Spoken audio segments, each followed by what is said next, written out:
Welcome, everybody, to 52 Living Ideas. This is Comprehensivist Wednesday that we do in collaboration with the Greater Philadelphia Thinking Society. I'm delighted to have my friend Phil back. He's been showing us different topics in language, and today he's going to be talking about history. So I'm going to, and the format today is Phil is going to give a short presentation on a part of the book that we're discussing, and then we are going to have a quick discussion on that.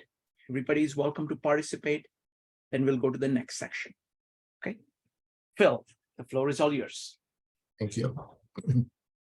Well, I've been really looking forward to tonight. This is a fascinating topic, and I hope we'll have a really interesting discussion, and hope you will all participate.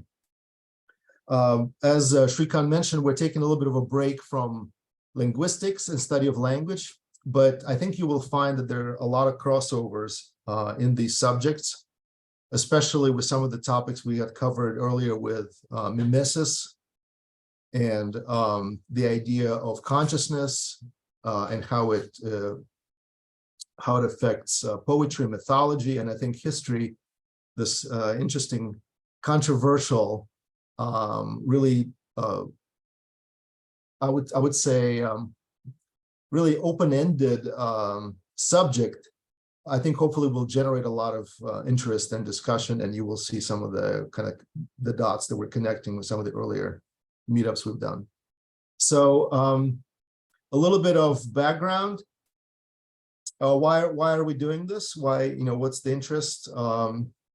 I guess for me personally, it started with my experience of studying American history, which was quite different from the way I studied history in my earlier years as a student in Soviet Union, where we had a very different way of studying history. And when I came here, I was at first a little bit put off by the method of the teachers that I encountered. And the method was presenting different viewpoints and different interpretations side by side without ever letting you know what the correct answer was. And I wasn't really used to that at all. I've always studied things from a perspective of just tell me the right answer and I'll memorize it and I'll pass the test and I'll know something. I'll know something accurate.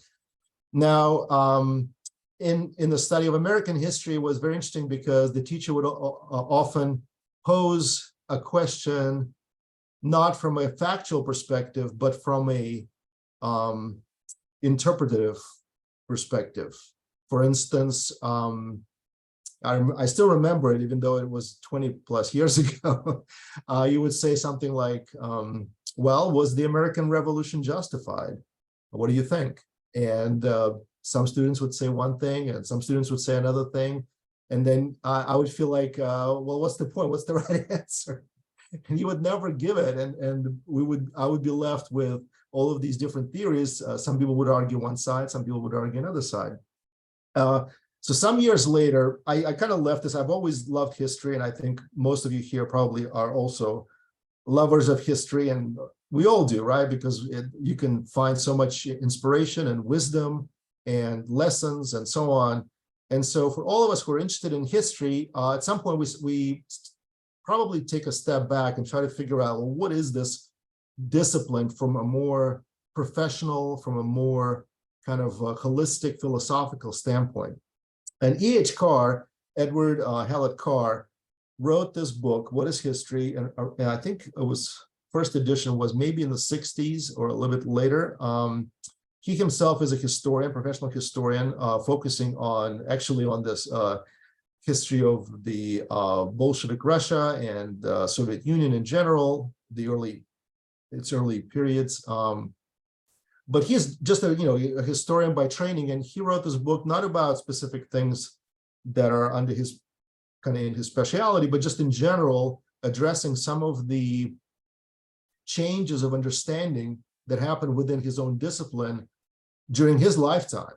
And this is the most fascinating thing, because the way we look at history today is not the same as what he describes in his book, but the way he describes it in his book is not the same as the way people looked at history towards the end of the 19th century. And so he starts by referencing a few very distinguished historians. One of them is Lord Acton, an English historian who compiled the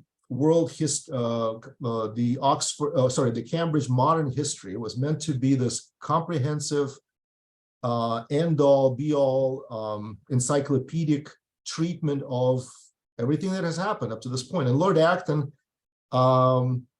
was very much interested in writing something that could be what he called the ultimate history, meaning we're just going to go through all the records and we're going to compile what was, examine all the facts and come up with the golden standard, the British comprehensive approach to everything, right? And we'll have the most objective, the most complete record of history that students can use for years and for decades to come. Now that was his approach. And then Carr cites another historian only a few decades following Acton's pronouncements that says historians of a later generation do not look forward to any such prospect, meaning any prospect of an ultimate history. And so Carr says, well, what has changed? Why is it that historians actually are abandoning the prospect of ever writing the ultimate history? Why are we rewriting history every year, or not every year, but why can't we have a final textbook on history? And that is the departure point for fueling the philosophical question. Well, what is history? What is this discipline about? What is the object of this discipline? And if you ask, most people, and maybe even you might give the same answer, people would typically say, well, history is about the past. It's about what happened in the past. I mean, that's the most simple answer you can give. But it turns out that's not entirely complete. That's just one side of it. And because it says one-sided answer, we need to find out what the other side of that equation is, because without it, we really can't get an understanding of what history is and what is it, what is the object of history. So Carr proceeds to examine kind of the more primitive, the more obvious object, which is historical fact, right? That's what we are typically what we typically start with. Let's just, that's in school, we memorize various dates and things that happened in the past, and we think of these as historical facts. And, if you take this idea far enough, then you say, well, we're just going to come up with a list of facts, right? Things that happened, that we know have happened, and that will be history, right? Just a compilation of facts. And Carr starts to dig into this idea, and it turns out that there is no such thing on examination as a historical fact.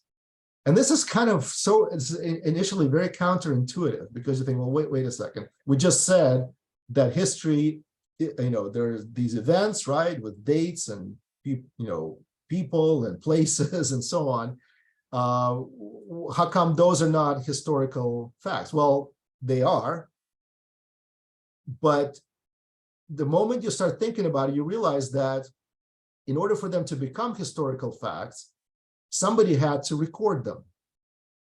And the moment that somebody decided to record them, that process immediately changes the object of history from something that happens to something that someone else has decided to add their subjective treatment of what happened to the mix, right? So no longer, why do, for instance, Carr mentions the crossing of the Rubicon by Caesar. And, most people know what this is referring to, but there were thousands of people that have crossed Rubicon before, and there were thousands of people that crossed it after. why did somebody decide that that particular crossing was noteworthy enough to record it? Well, there are certain reasons for that. And those reasons are part of the explanation and part of the fabric of why we call this a historical fact and why it's in fact in a textbook. And Carr makes several examples of how an event may or may not start out as, quote, a historical fact, and it may have a different trajectory depending on who it is that studies it. And ultimately, and this is where this is driving towards, ultimately, what types of questions are asked of the past, right? Depending on the questions, depending on who is asking those questions, the subject matter of history is just determined. And so a fact of history, and Carr, he has a brilliant way of putting these things. He says, facts are not fish on a slab, dead fish that, you're just gonna dice and slice. They're more like fish in the ocean. They swim around and somebody decides to pluck out this one or that one. And of course, the reason for that is no one can ever compile all of the facts about the past. They're nearly infinite. And so you have to use some sort of selection process. And the selection process itself already muddies up the waters enough to the point where the things that you select they in themselves contain an answer to the question you've raised. So for instance, if the type of question you're asking is what are some noteworthy events from a political leadership standpoint, then of course you will be interested in the lives of Caesars and the battles and the crossing of the Rubicon. But if the question you're asking is what was the plight of slaves in the Roman Empire, or what was the role of women, the types of questions that we ask today, but were not necessarily asked 1,000 years ago or 2,000 years ago when the Roman historians were compiling these things, right? Then of course you will end up with a whole different set of events that you think are worthwhile recording. Now, the people that have asked the questions that we have today, or the answers to which we have today, they were all asking the types of questions that were part of the consciousness that was prevalent at the time they were writing those histories. So the reason we know about Caesar, the reason we know about Augustus and Julius Caesar and so on, and other people that are deemed important, is because the historians of the time, I'm going blank for a second. All the different historians of the time thought it was important enough to include them, but did not really think it was important enough to talk about perhaps the lives of ordinary people or minorities or different types of events that we might be interested in today. And so the first point that Carr makes to create this very interesting equation of history is to say that a historical fact is a combination of a question or a dialogue of the present with the past. And because of that, there's never going to be an ultimate history, because the types of questions that we ask are always going to be changing as our own consciousness and as our own interest and understanding of the world and the emphases we place upon the world continue to evolve. And so that's the first really kind of little pinprick to this idea that we'll ever have an objective view of history. And also it kind of puts to rest the idea of history as a repository of these events that are somehow connected or put together that are somewhat objective. They're not. Actually, all of those things, all of those, what we would think, typically would think of as historical facts, they're not objective. They're necessarily subjective because somebody pulled them out from the mass of events that happened, decided to select them, and decided to essentially vote them into this league of historical facts. So I will stop here because this is kind of the main first point, and I'm curious if anyone has any thoughts or comments or questions about this. Sure. So folks, go ahead and type an exclamation mark if you would like to ask a question or make a comment, and try to keep it brief. So Phil, this is very interesting. I've not really thought much about history, but some things really stand out to me. Firstly, of everything that you said, the word that really kind of stood out to me was dialogue. It is the dialogue between past and present, and or even more between this immense amount of data and you, a consciousness, trying to talk to it. Second point is that this sheer quantity of data is actually similar to what a scientist faces, of saying, there is just so much. And whatever it is that you try to do with it, you need to have to test it. At least, in physical sciences, there are these ways of testing. Historians tend to be very loosey-goosey with these things, okay? Because it's very easy to look at something in the past and pretend that these are the causes of it. And if you don't test it, of saying that, okay, did this cause lead to the same kind of effects across history from everything that we know? Or if it is, why is that? So it's like the standards, epistemological standards are lower than science. But the second thing is that, like, when things are happening, people don't know what's going to happen. And like, if you ask the same historian, okay, what is happening? They will say, I don't know. But in hindsight, there is this hindsight bias. You can just say, okay, you know what, that's the story. And you can just make up a story. And it's very easy to do that. So if you are not going to subject yourself to saying, based on this, these are the predictions I make, and if I'm wrong, then I will eat crow. So there's all kinds of epistemological issues going on here. But would love to have everybody else comment. So give me just a second. So it's going to be Steve P, Katie, and Bill. Steve, go ahead. Thank you, Philip, for your introduction there of Carr's work. What I would like to take exception with is the use of the word objective, and that it's somehow not objective the way that historians use facts. And I'm saying that because it's moving between two different concepts here. One is, are the facts themselves not real, somehow subjective, that you can make up whatever facts you want? Or are we choosing from a collection of facts according to the motivation of both the person writing about those facts at the time in history in the past, and as well as the person who's choosing them in the present, which facts to focus on? So I think there's this slipperiness going on when we say that it's, facts are not objective. On one level,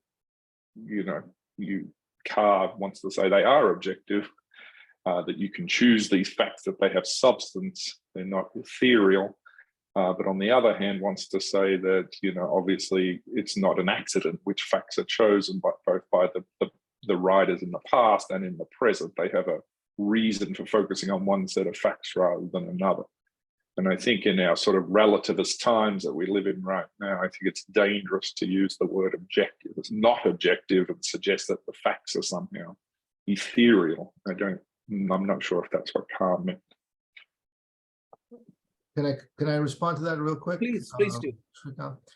Steve, thank you for raising this. This is great. This is exactly the type of discussion I want to have. So yeah, you're absolutely right. So there's a distinction of subjectivity in the person who is picking out various things from the historical record or from a record of the past.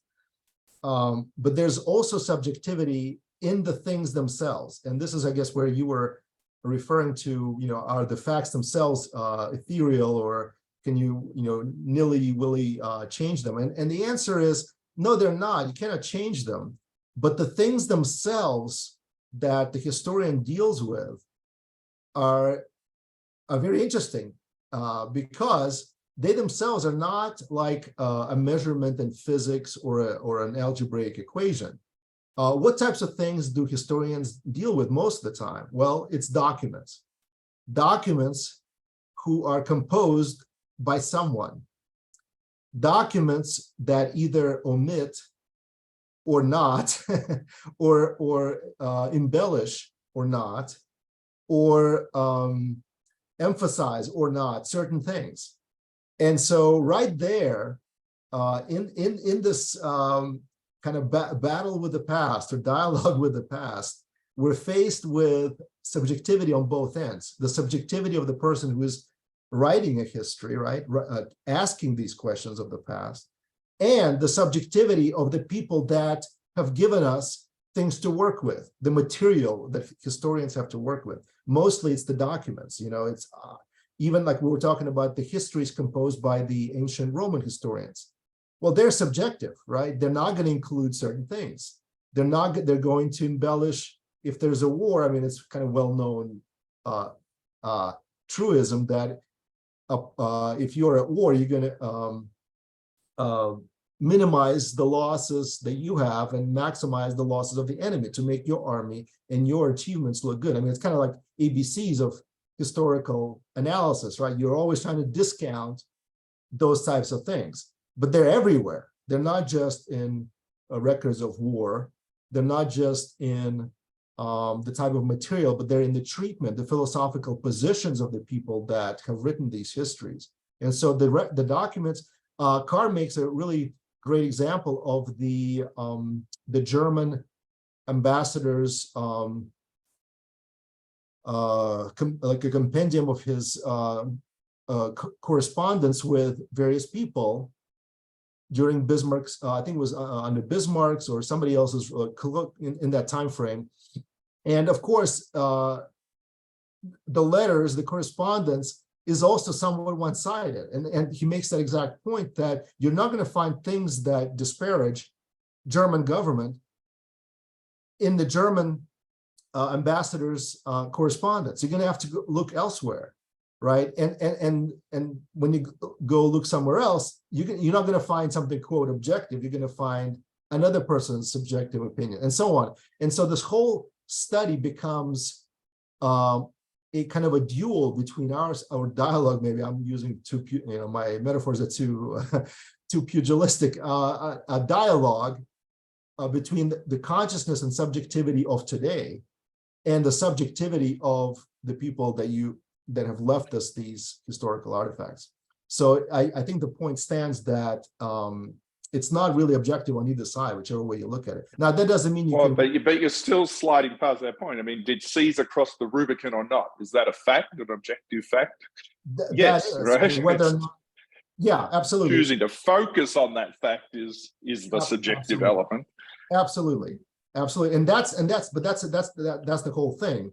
Whether or not how much weight and how much importance we place on that, whether or not we include it in the history of Rome as a pivotal moment or not, depends on the time. Absolutely, yeah, absolutely.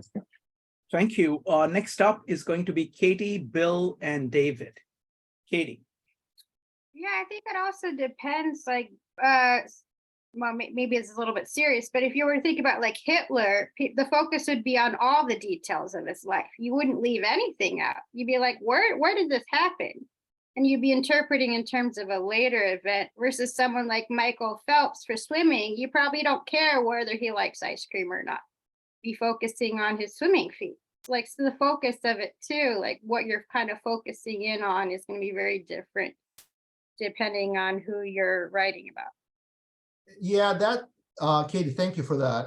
Yeah, that sounds reasonable, but it's actually not how historians think about this. So when you mentioned Hitler and the fact that we would be interested in knowing every aspect of his life, not necessarily, because first of all, there's so much material available to us that if you're a historian writing about him, I mean, if you're an autobiographer, that's a different story, right? That's I'm not talking about writing a biographer. That's a different subject. But if you're writing a history and you're trying to understand what happened in that time frame, then are you really going to include all of the details of his personal life?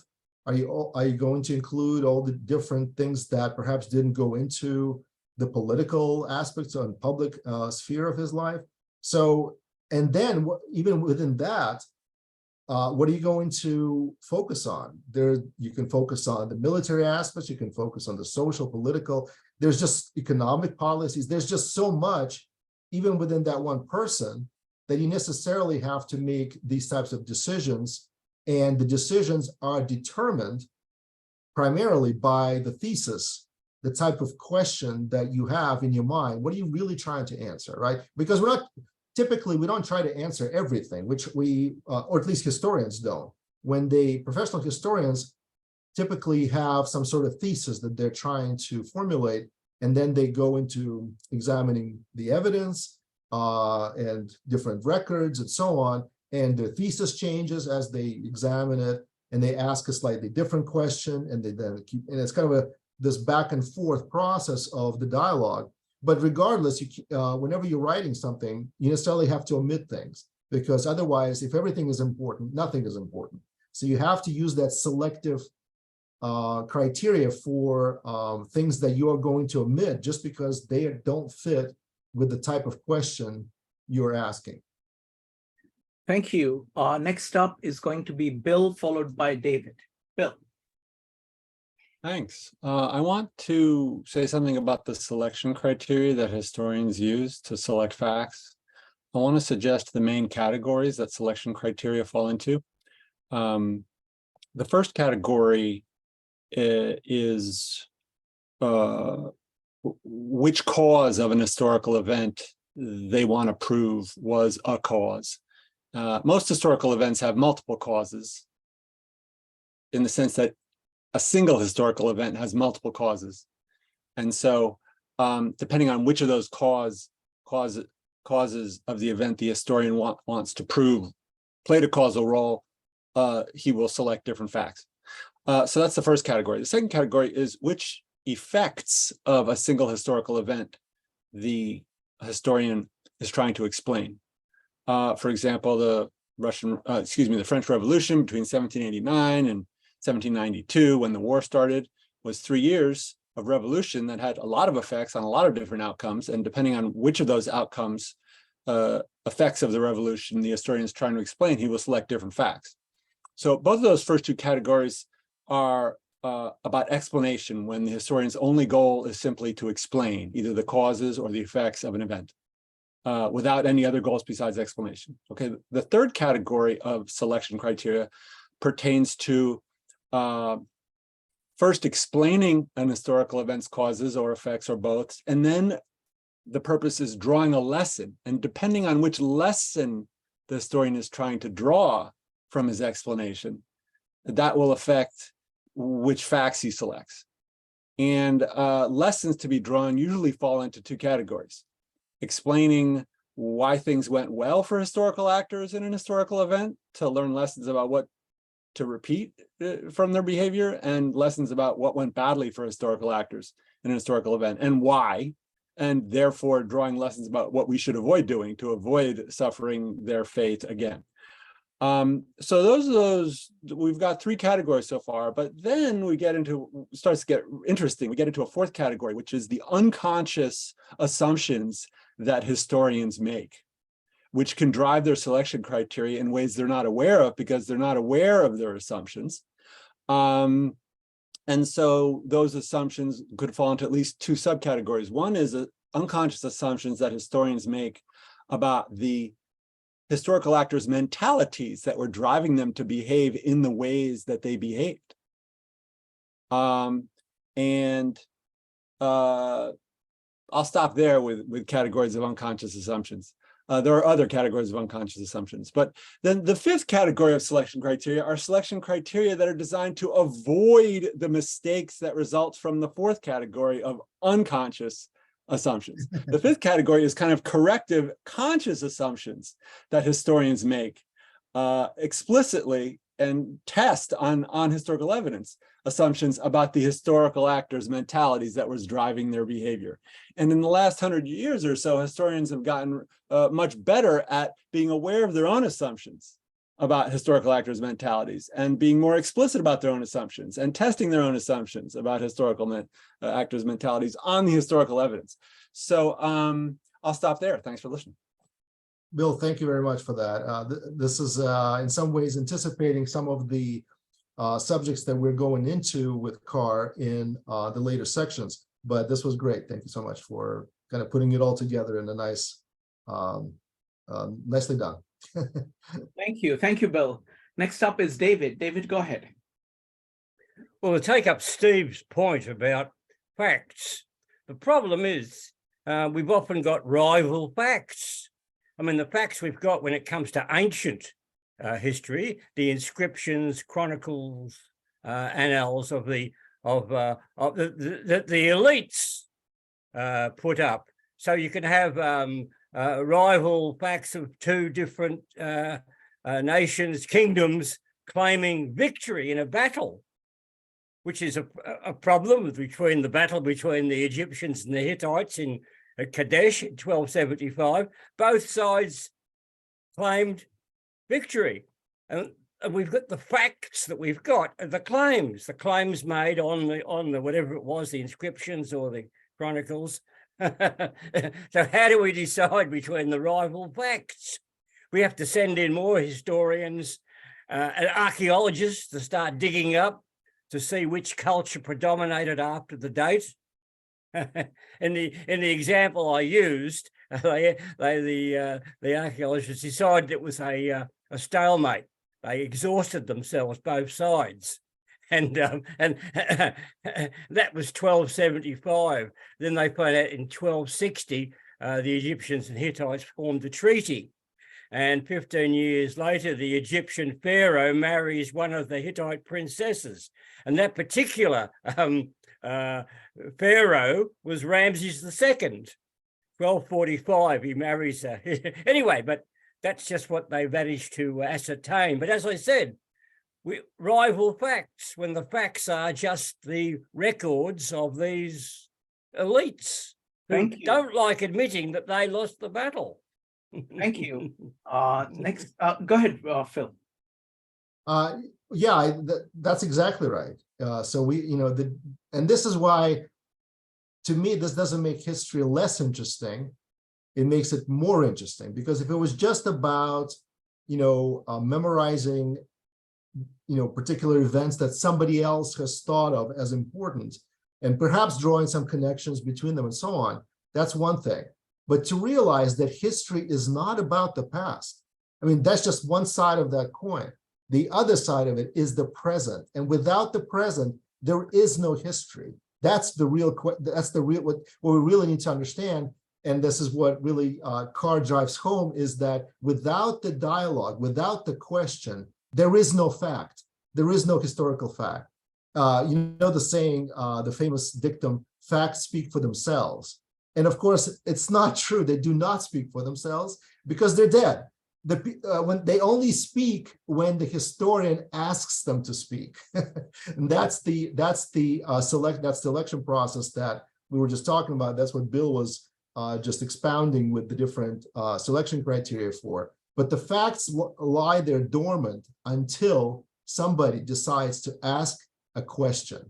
And so the reason we know about Rubicon is because somebody thought and asked the question, was that a momentous decision? And, is it worthwhile mentioning it? And so this type of back and forth is what makes history alive. And it makes it not a study of the past, but it's a dialogue of the present with the past. Thank you. Thank you, Phil. We'll take one last comments or questions, and then we'll go to the next section. Parkwing, go ahead. Hi there. Suppose you were to try to study the history of today. So if we were to turn the clock forwards, 500 years, and those people of the future were to study the history of today. Today, we have cell phones, we have cameras, we have tons and tons of ways to record visually on film what's happening. And we have a lot more ways to record information apart from just writing things down. So do you think that this lack of objectivity could be somewhat alleviated as time goes on? What a great question. Thank you for asking that. I think, intuitively, you would think that the answer is yes. As we get more information, we become more objective, or perhaps we have better ways of ascertaining what, quote, really happened. right? Because that's what history was meant to be in Lord Acton's understanding, and the people that followed him, the positivist historians of the 19th and early 20th century. History should be about what really happened, right? But the actual point of fact is it's the opposite. As we get more information, we get more skew into what actually happened. And if you want an example of that, just watch the news. The news today records what happens theoretically, you know, and like you said, you know, you have a cell phone camera recording, you have multiple witnesses, and yet we have courts. Why do we have courts? Why isn't it that every crime is an open and shut case? Well, because there are multiple interpretations of what happened. Even if you're observing it, even if you're recording it, you have to look at things from multiple points of view. And so if you think of news is actually much closer to history, because what happens in the news is you have a cameraman, and that cameraman is going to determine which way to point his camera and who's going to be in his line of sight and who's going to be excluded from being in that camera viewpoint, right? So when a historian approaches some sort of study of the past, he does something very, very similar to that. And I want to give you my personal, I guess, example I'm familiar with, going back to the American history. One of the things that our teacher did, which I thought was really great, is he exposed us to multiple schools of interpretation within the American history. So kind of the original school was more patriotic, and it looked at everything from this patriotic lens, right? The country coming together and the manifest destiny, and how, you know, it was basically a story of greatness. You know, that was kind of the original school of American history. And then in the early 20th century, there was another school, and that school was more cynical. And it was trying to explain things from a different perspective. And the cynical perspective was that everything was driven by economics. Of course, this was the time of Marx, and everybody was jumping on that train to try to explain everything from an economic angle. And so Arthur Schlesinger is probably the most famous exponent of that particular progressive school that pretty much looked at, you know, everything, even the American Revolution, not from a standpoint of kind of the ideals of freedom and so on, but from a more practical, pragmatic, perhaps somewhat cynical perspective. But that wasn't the end of that story. Then there was another school, it was called the Republicanism, School of Republicanism, or Republican School, which then said, well, wait a second, no, people don't just do things because of economic motive. They actually do things because they have some ideas. And maybe they weren't ideas of, you know, the patriotic school, but they were more complex ideas. And so there's this resurgence now of trying to synthesize some of the earlier patriotic school and some of the ideas from the progressive school, and maybe include some of the ideological biases. And by the way, the same thing was happening in the rethinking of the Crusades. Originally, the Crusades, when I went to high school, Crusades were looked upon very cynically from well, these people just use Christianity as kind of something to hide behind. All they wanted to do was burglarize the Middle East. But really, that, you know, the more recent historians no longer think that's the case. They actually think there was a lot of ideological motivation there. So anyway, point being, not which school is correct, but the fact that you can ask multiple different questions from the same set of facts and get different answers. And it's not really clear, quote, which one is correct. And maybe they're all correct, or maybe none of them are correct. But that's what makes history so interesting, is the fact that you have this multiplicity of opinions and viewpoints and a discussion with the past that is ongoing. Wonderful. Thank you, Phil. And thank you, everybody. This was just a great set of comments and questions, and, you know, all the points raised. So, Phil, let's go ahead to the next one. Okay. Eleanor, we're going to start with the next section, and then we can come back to you. Perfect. All right. So let me just retrace my steps here just a little bit. Right. So the next big section that we want to talk about is the relationship between individual and society.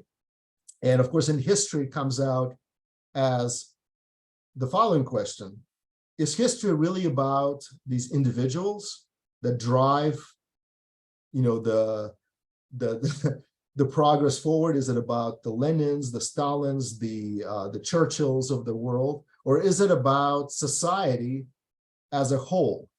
And is history a history of social events, mass events, or is it about specific individuals and kind of their contribution, to history? And of course, originally, when you read, again, if you go back to the ancient historians, they all focus on the great individuals, right? The Alexander the Great, and you have all these great individuals, the Caesars, and you have the kings in Europe and so on. And then you have the revolutionaries, and again, it's always about the individuals is who we remember. But really, is history about individuals or about kind of the mass of society, or is it both? And what's the relationship between these two, and which one should we focus on? But the other side of that coin, again, going back to the dialogue, the historians themselves, are they individuals who compose these histories as individuals, asking individual questions, or are they in fact driven by those unconscious assumptions that Bill mentioned, that they then have to discount and account for and essentially try to correct for in their interpretation? Are we all essentially just expressing kind of the zeitgeist of the moment and of the society that we live in? So those are the questions that Carr kind of takes up in this section. And it's really fascinating to observe kind of the pendulum.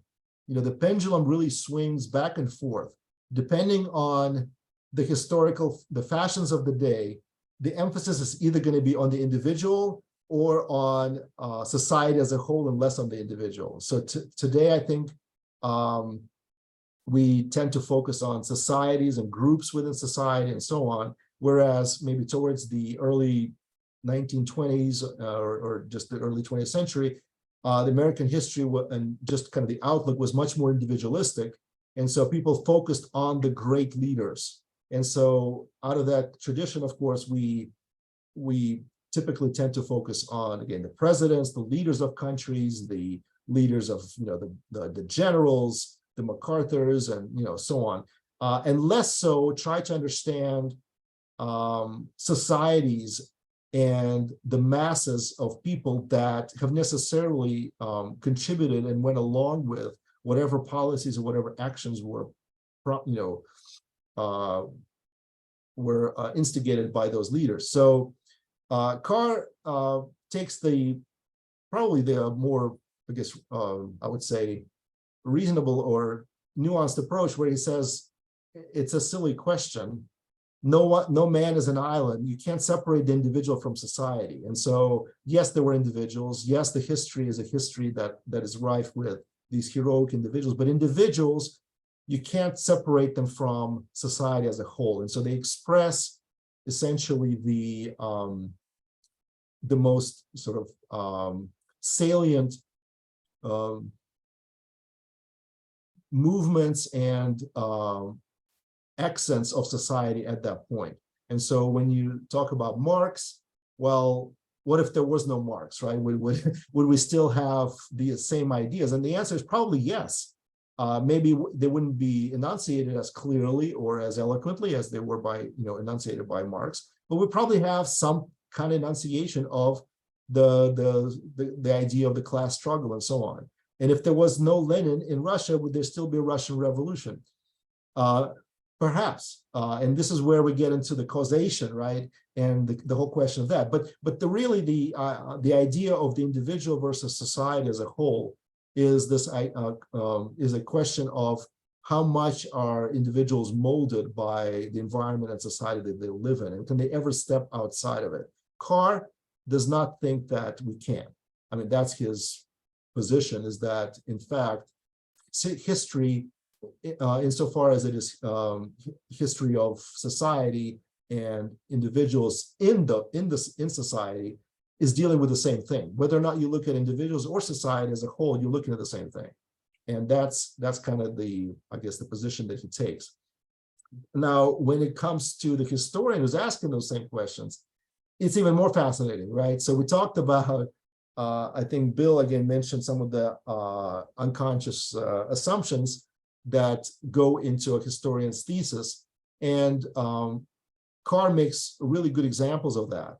In fact, he cites one historian who starts out with one thesis, and then because of the events that he lives through in Germany, he changes his thesis completely, 180-degree turn, and formulates a completely opposite reaction to something that has happened a while back. The same point is made by Carr when he talks about two great histories of Rome and of Greece. So there are two historians, Grote and Mommsen. One of them wrote the history of ancient Greece, the other one wrote the history of Rome. They both lived in the 19th century, and they're considered classics, kind of like Gibbon's Decline of Rome. And what's interesting about them is that you can place them very decisively within their own age, the people that wrote those histories, because of how they treat and treat both Greek and Roman history and the types of questions they ask. And so Carr goes so far as to say that you can tell more about the countries and the times of the historians from their history than you can tell about the actual times and events of the ancient Greece and Rome. So in other words, when you read a historian's history, you have to ask more questions about him and the time that he lived on, and the types of pressures and the types of ups and downs that he had to deal with when writing that history, almost as much as you have to ask the questions about his subject matter, presumably the times and places of whatever he's describing. So that's the second part of this intricate balance and dialogue, and what makes it so fascinating. Thank you, Phil. So folks, now the only question on the table is the role of individual and society in history. What we are doing is that this is a great work. It's going to look at many, many different themes. So I want the discussion to be focused on the theme that we discuss, and then we'll go to the next one and we'll discuss that, so that we have a focused and really, really fascinating discussion. All right, so it's going to be Bill, Eleanor, Evanique, and Joe. Bill. Thanks. So I want to say first that the historical profession and social science generally has come a long distance since Carr wrote his book, and they frame this issue of individual versus society more precisely, and it leads many of them, and I'm one of them, to disagree with Carr that it really doesn't matter whether you look at individuals or society. So the way they frame it is not as a distinction between society and individual, but rather as a distinction between structure and agency. So structure could mean a set of political structural rules like the US Constitution, or a set of economic structural rules like the World Trade Organization. The notion is that the rules constrain human behavior. And if you want to explain why humans behave the way they do individually or in groups, you have to look at these rules that constrain their behavior to behave in certain ways rather than other ways. That's the structure side of the structure-agency dichotomy. The agency side says that individuals and groups have agency in the sense that they can make choices to do what they want to do, either to break rules or even within the rules are not perfectly determining. The rules just set a channel within which humans have individual choice and they can exercise their agency. So this does not line up with society versus individuals, because you can have a social movement composed of many individuals that can either have their behavior constrained by rules, or liberated by agency and choice. So now let's back around to the question of why it is important to look at whether you're talking about structurally constrained behavior or agency, choice, liberated behavior, because there's lots of situations where rules constrain behavior in a way that perpetuates suboptimal equilibria. And history has many cases where that happened, but they've got some cases where somehow people managed to break out of that suboptimal equilibria, whether it was conflict or low economic growth or whatever, and get to a more optimal equilibria. And the question is, how did they do that? Did they do that by following a new set of rules and structures, or creating a new set of rules and structures, or by breaking away from existing rules and structures and moving more in the direction of choice? By writing new rules that would enshrine choice, like free economic exchange, etc., and free political voting? Or did they do it by inventing rules that would more constrain certain adverse behaviors with adverse effects? So structure and agency is a really important distinction that most social scientists and historians now would really say, yeah, you do need to know whether you're looking at structure or agency in order to resolve problems and figuring out why things went bad in history and how we can do better now. So I'll stop there. Excellent. Thank you. Phil, would you like to comment? No, this was great.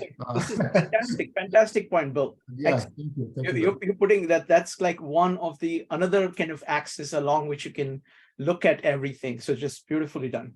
Next up is going to be Eleanor, Evanique, Joe, and Maritza. Eleanor. I think if society has a rigid structure and people have consistently applied to the rigid structure and have no second choice, or cannot escape and have to literally point by point submit to everything to get somewhere, this is where people lose overview and start just following the structure rigidly. And this is where it happens that one already knows that everything has to be in place and in order. And if something is out of sorts, you can teach people to follow everything. If something is out of place, one gets nowhere. So this is where I think it starts being dangerous, that people lose themselves and their vision and cannot compare anymore bad and good. The other thing I just wanted quick to mention, the camera operators don't decide things, never been. When it let's do one thing. We can come to any other topic at the end, okay? No, he mentioned that because he said camera operator is making a narrative. It's not true. So the camera operator, there's more structure to it. There are producers and managers. So camera operators are just there for operating the camera. So I just don't want to be jumped when I work next time, because people think I make some bad stuff up somewhere. Sorry about this. Thank you. No problem. Let's go to the next one. By the way, Phil, I'm not going to ask you whether you want to comment. If you want to comment on anything anybody's saying, just privately send an exclamation mark to me and I'll put you in line. So I don't have to put you in spot every time. Yeah, no problem. Thank you. Next up is going to be Evanique. Yeah, so thank you, Phil, for this. I have a question. So when you were talking about Marx, and you said, someone else might have came up with the idea, but it may not have been as eloquent. And I was thinking, and I'm like, why wouldn't it have been? I mean, if you think about it, and it led me to the question, who tells the story, and why is it that that individual gets to tell the story? Like, how is it that historians decide what story is important, and the individual that is telling the story is the correct individual.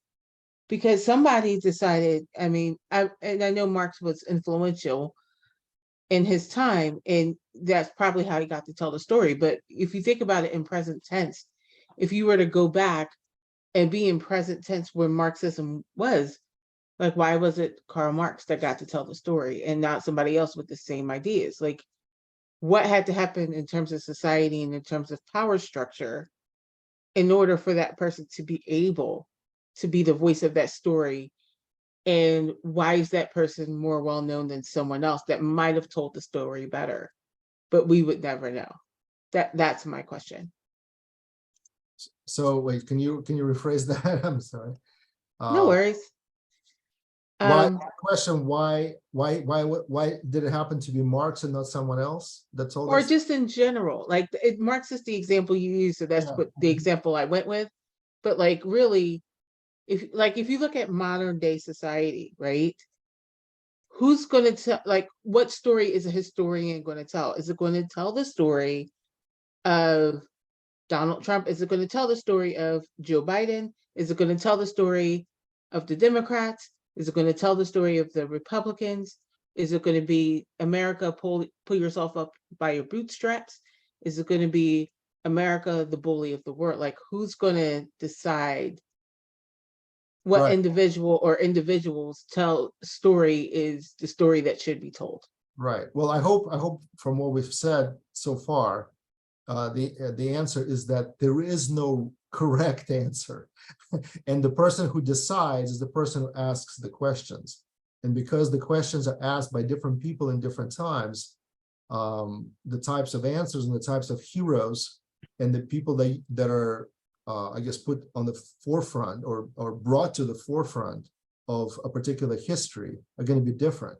That's the selection criteria that we spoke about. So Marx partly was selected because in some ways he represented the types of mass concerns and the moment, the historical moment that he, it was a wave that he rode essentially. But why was it him and not someone else? Well, probably because he was more skilled and more eloquent and more suited to enunciate it. And he wasn't alone, right? It's not like he operated in a vacuum. There were other people that were Engels and so on. And so it wasn't just those two either. It was, it was a movement, right?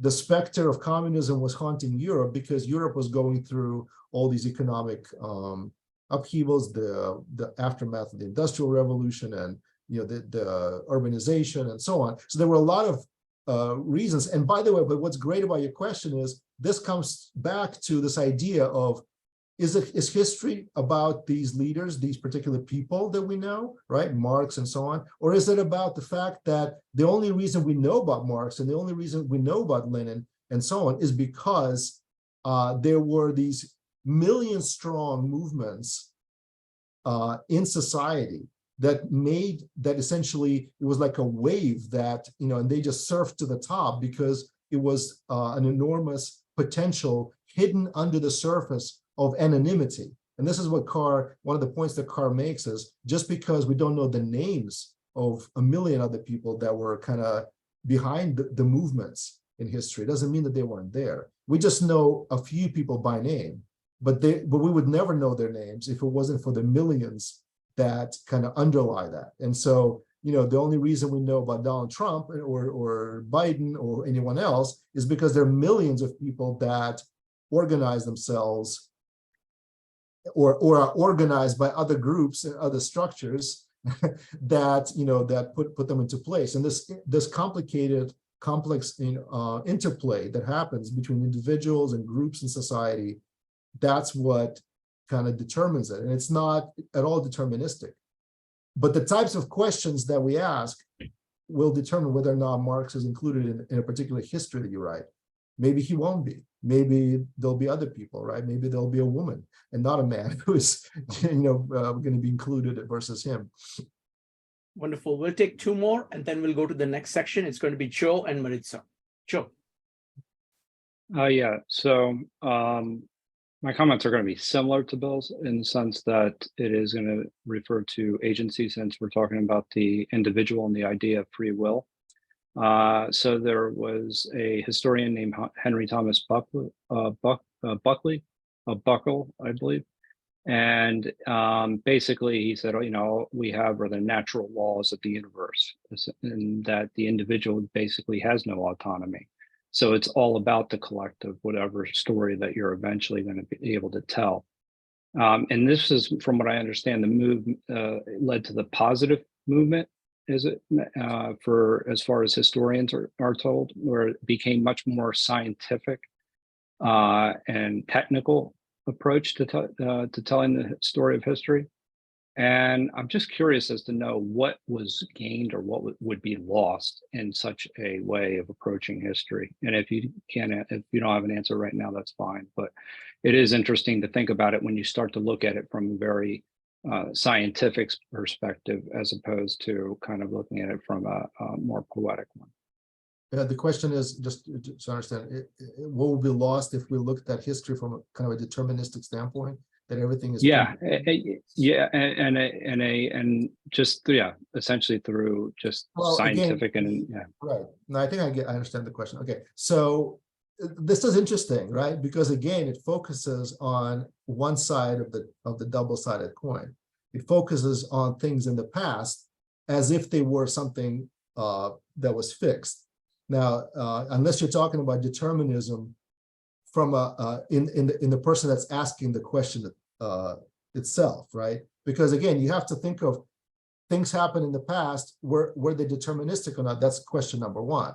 But the other question is, we ourselves today, are the questions we are asking, are they themselves predetermined? Right? That's the other side of it, right? Because it's a dialogue, right? It's the dialogue of the past with the present. So whether or not you think about determinism or anything else for that matter, has to happen on both sides of that equation, right? If you think that the questions themselves are predetermined, well, I think their importance probably would suffer, right? Because in other words, it's not a conscious effort on our part. It's just, we're just like machines spitting out these questions of the past, like parrots, right? So that, I think that would suffer. As far as things in the past, if they're predetermined, I think that would lead to a sort of cynicism and fatalism, because whatever happened in the past, whatever injustices happened in the past, you can always write them off as, things were just predetermined to happen this way. And it makes for a rather dull reading of history, right? If everything had to happen a particular way, then, well, what are we trying, like, what are the lessons that we can learn, right? If everything is happening and there's no way to change it, I think it destroys in some ways the motivation for studying history, because one of the motivations is hopefully we're trying to learn something from the past so that we don't repeat the same mistakes. We're going to come back to this, by the way. We're just getting started. We're just getting warmed up with this conversation. But if everything is predetermined, I guess it kind of destroys that motivation, I would say, right? Because, well, whatever happens will happen, right? So we can all go home. let's hang up and go home. So yeah, I would say that's my answer to that. Wonderful. Thank you. Thank you, Phil. Next up is Maritza, and then we'll go to the next section. Maritza, go ahead. Looking at the question of what is the role of the individual in history and the society, I would like to put out there that so individuals do indeed make history, as it were, but they can't exert their will independent of the social conditions in which they find themselves. So there's, we have often here in this very forum spoken about how, everything is interconnected and interrelated, and, put more simply, everything you touch touches something else. Yes. So if we believe that, then sure, the individual is the more prominent figure in a historical tale, but that's more of a emblem, as it were. And I think it would be erroneous to assume that because the individual is the most prominent feature in that historical accounting, that it presupposes that the society or the community was not somehow also a part of that, historical accounting. I think, there's the individual makes it more approachable because usually the history writer is an individual. So to me, it makes sense that by extension, the tales will focus on an individual, but it's a means of getting the story out in the most palatable format, because it's still a story, even though, this one is based on, several things that hopefully there's a belief that can be corroborated, and it's, you're looking at multiple perspectives in order to come to a more true statement, but it's not, at least I think it's not independent of the group. So if we're looking Marx, for your example, the importance is not the man, the importance is the story. At least that's how I would view it. Yeah, this touches upon some other thorny issues that we're going to address when we get to history and science. But yes, thank you, Maritza. That was great. I'll just make one quick comment and then we can go to the next one. I like the idea of thinking of this as a network. So there is a network of nodes of people, and there is kind of a larger movement taking place. And the network is connected in a certain way. So there are certain nodes there that are connected more to the other nodes. So they can see themselves and others see themselves as being the prominent part of that network. And a lot of things revolve around it, but it's a network. So that it's a way of saying that the society background is there, but there are certain nodes there, which are, like you were saying, that some actually capture things more eloquently. Some people have added courage. They have added ability to kind of see what needs to be done at the given moment, but they are riding on the top of this network. So it's like, it's saying, yes, it's both. It's the entire network, and there is, special gifts that people have within that. And it's not that it had to be that person, but there is a structure to the network. So that's what I would say. Let's go to the next section. Okay, I just want to sum up so far that what we've covered really quickly. So point number one, history is a dialogue with the past, a dialogue of the present with the past. It is subjective both from the viewpoint of the person who's asking the question, and it is subjective from the viewpoint of the person who selected and arranged materials that we're dealing with, the historical materials that we're currently or typically faced with. And the point about the individual and society is there's this complicated interplay between individuals and society, both again in terms of the object of our study, which is the people and the society of the past, but also even more importantly, from the viewpoint of the person who's asking these questions and the type of influence that society exerts on him or her as the questions are asked. So there are three consciousnesses, if you will, if we go back to the idea of consciousness and how it molds our perception of reality, which is the consciousness of the people that produced the historical documentation and histories that we read and use as our basis for formulating our opinions about the past. The consciousness of the person who is asking the question today.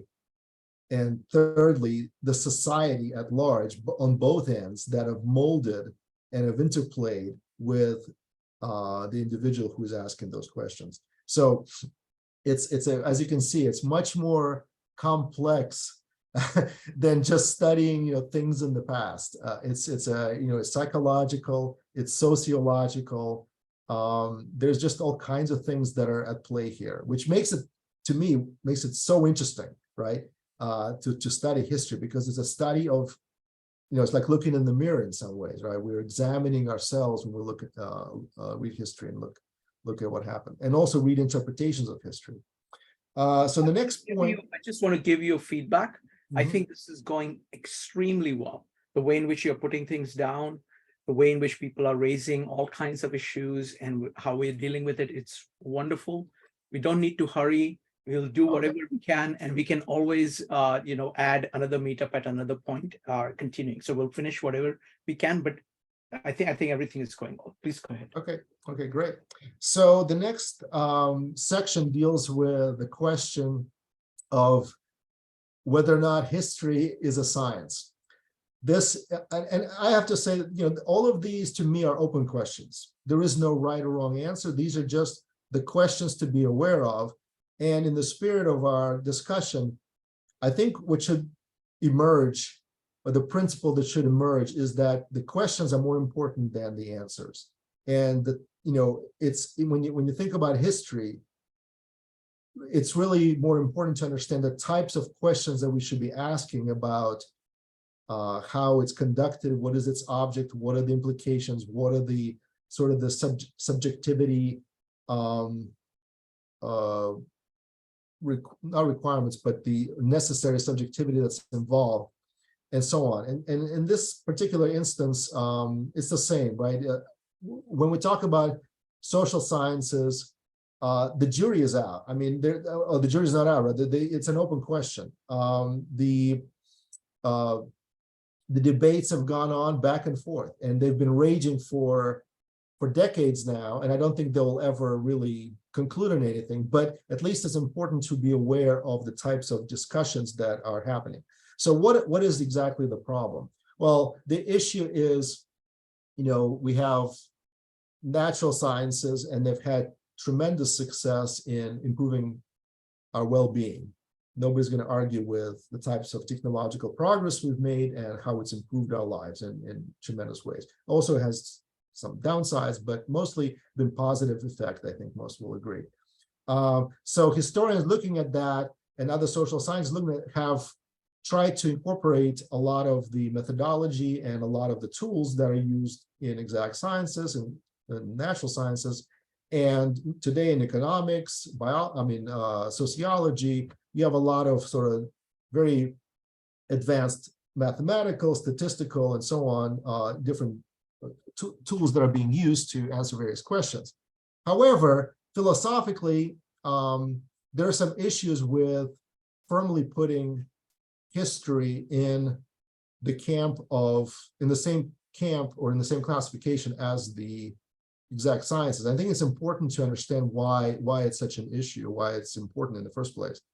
So there's somewhat of an exactness about science, and it comes from the fact that you have this very clear separation between the subject of an observation and an object of observation. And I know in physics, that has been somewhat muddied with the quantum paradigm, and we now believe that there is actually an effect, the observer effect on what you're observing. But aside from that, which is kind of somewhat, I would say, tangential to most of our everyday experience, when you observe something in the physical universe, you can very precisely predict, you can make pronouncements about things that are happening.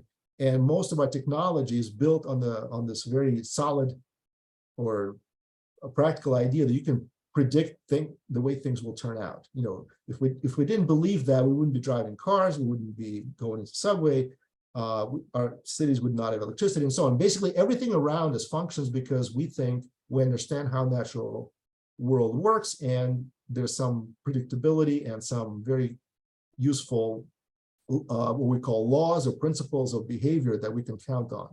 Now, in history, as hopefully you have seen, there is no clear distinction between subject and object at all, not from any standpoint. And so right away, that introduces complications into firmly classifying history with the rest of the natural sciences. The same way can be said for economics probably as well, and sociology. So there is no such luxury, because history is firmly embedded in the consciousness of the person who's asking the question. And moreover, and again, I'm summarizing the view of Carr, who wrote in I think, 60s.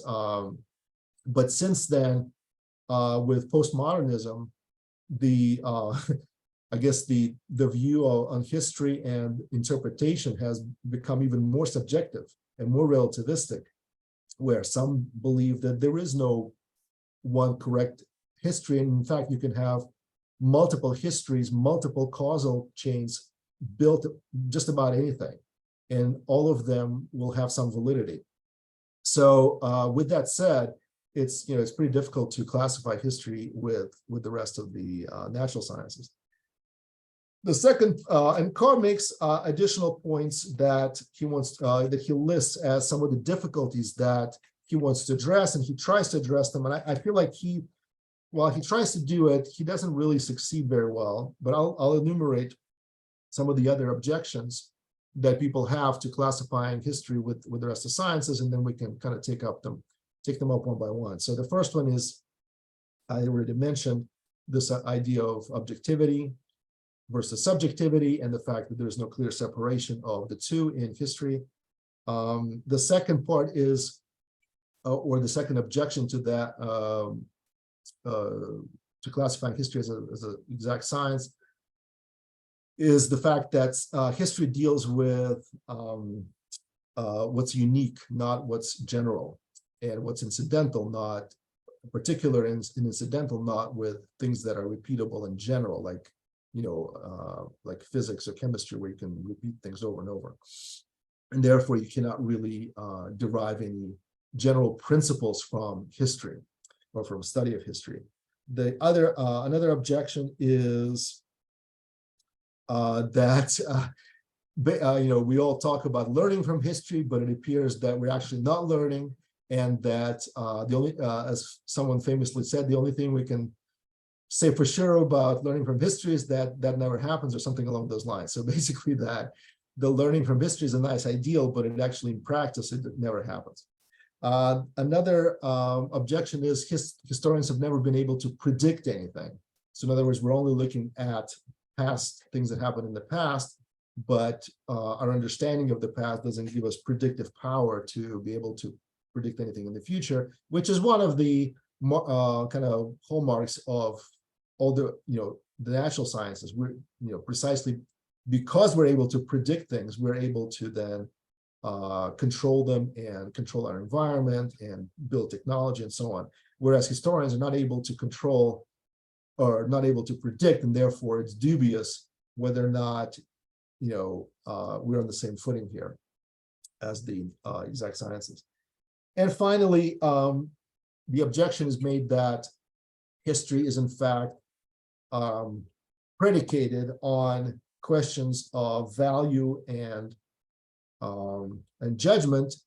In other words, there is no study of history without some presuppositions of non-scientific matter, such as questions of value, right? What ought versus is, right? So those types of objections are made, and Carr goes through again. He goes through most of these and tries to answer some of them. I think some more satisfactorily than others. For instance, the question of the particular versus unique. He makes pretty good points there, and he says that in all sciences you have to try to separate what's unique about something versus what's general. And in in physics and chemistry, it's easy to do. You can do that. You can make that separation pretty cleanly. It's a little trickier in history. Can you really compare the French Revolution and the Russian Revolution? Well, they're both revolutions, but it's not clear whether what's fundamental and what's incidental to those two events. And that's what makes, again, what makes history so fascinating is the fact that historians try to answer these types of questions and try to figure out in any given event what is really, what's the universal here and what's the particular. Moreover, there's the question of the incidentals. And this goes into, I'm jumping ahead a little bit, but all these questions are related. The causality chains, right? The cause and effect. I think Bill mentioned this earlier. the types of questions that historians ask have to do with figuring out these chains of cause and effect. Well, what about things that are completely incidental in history that have huge effects on the turn of events, right? The famous example that Carr makes is Cleopatra's nose. If Cleopatra's nose was somewhat different, then Mark Antony would not have been infatuated with her, and so on and so forth. And so, or if Lenin had gotten sick around 1920s, then maybe Stalin would not have become he would not have become a dictator. And you have all of these incidental types of things that happen and muddy up the waters.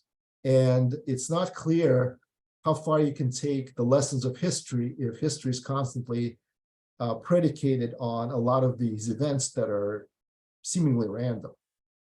So that's about that's on the subject of particulars versus uniqueness or the general versus the particulars in history.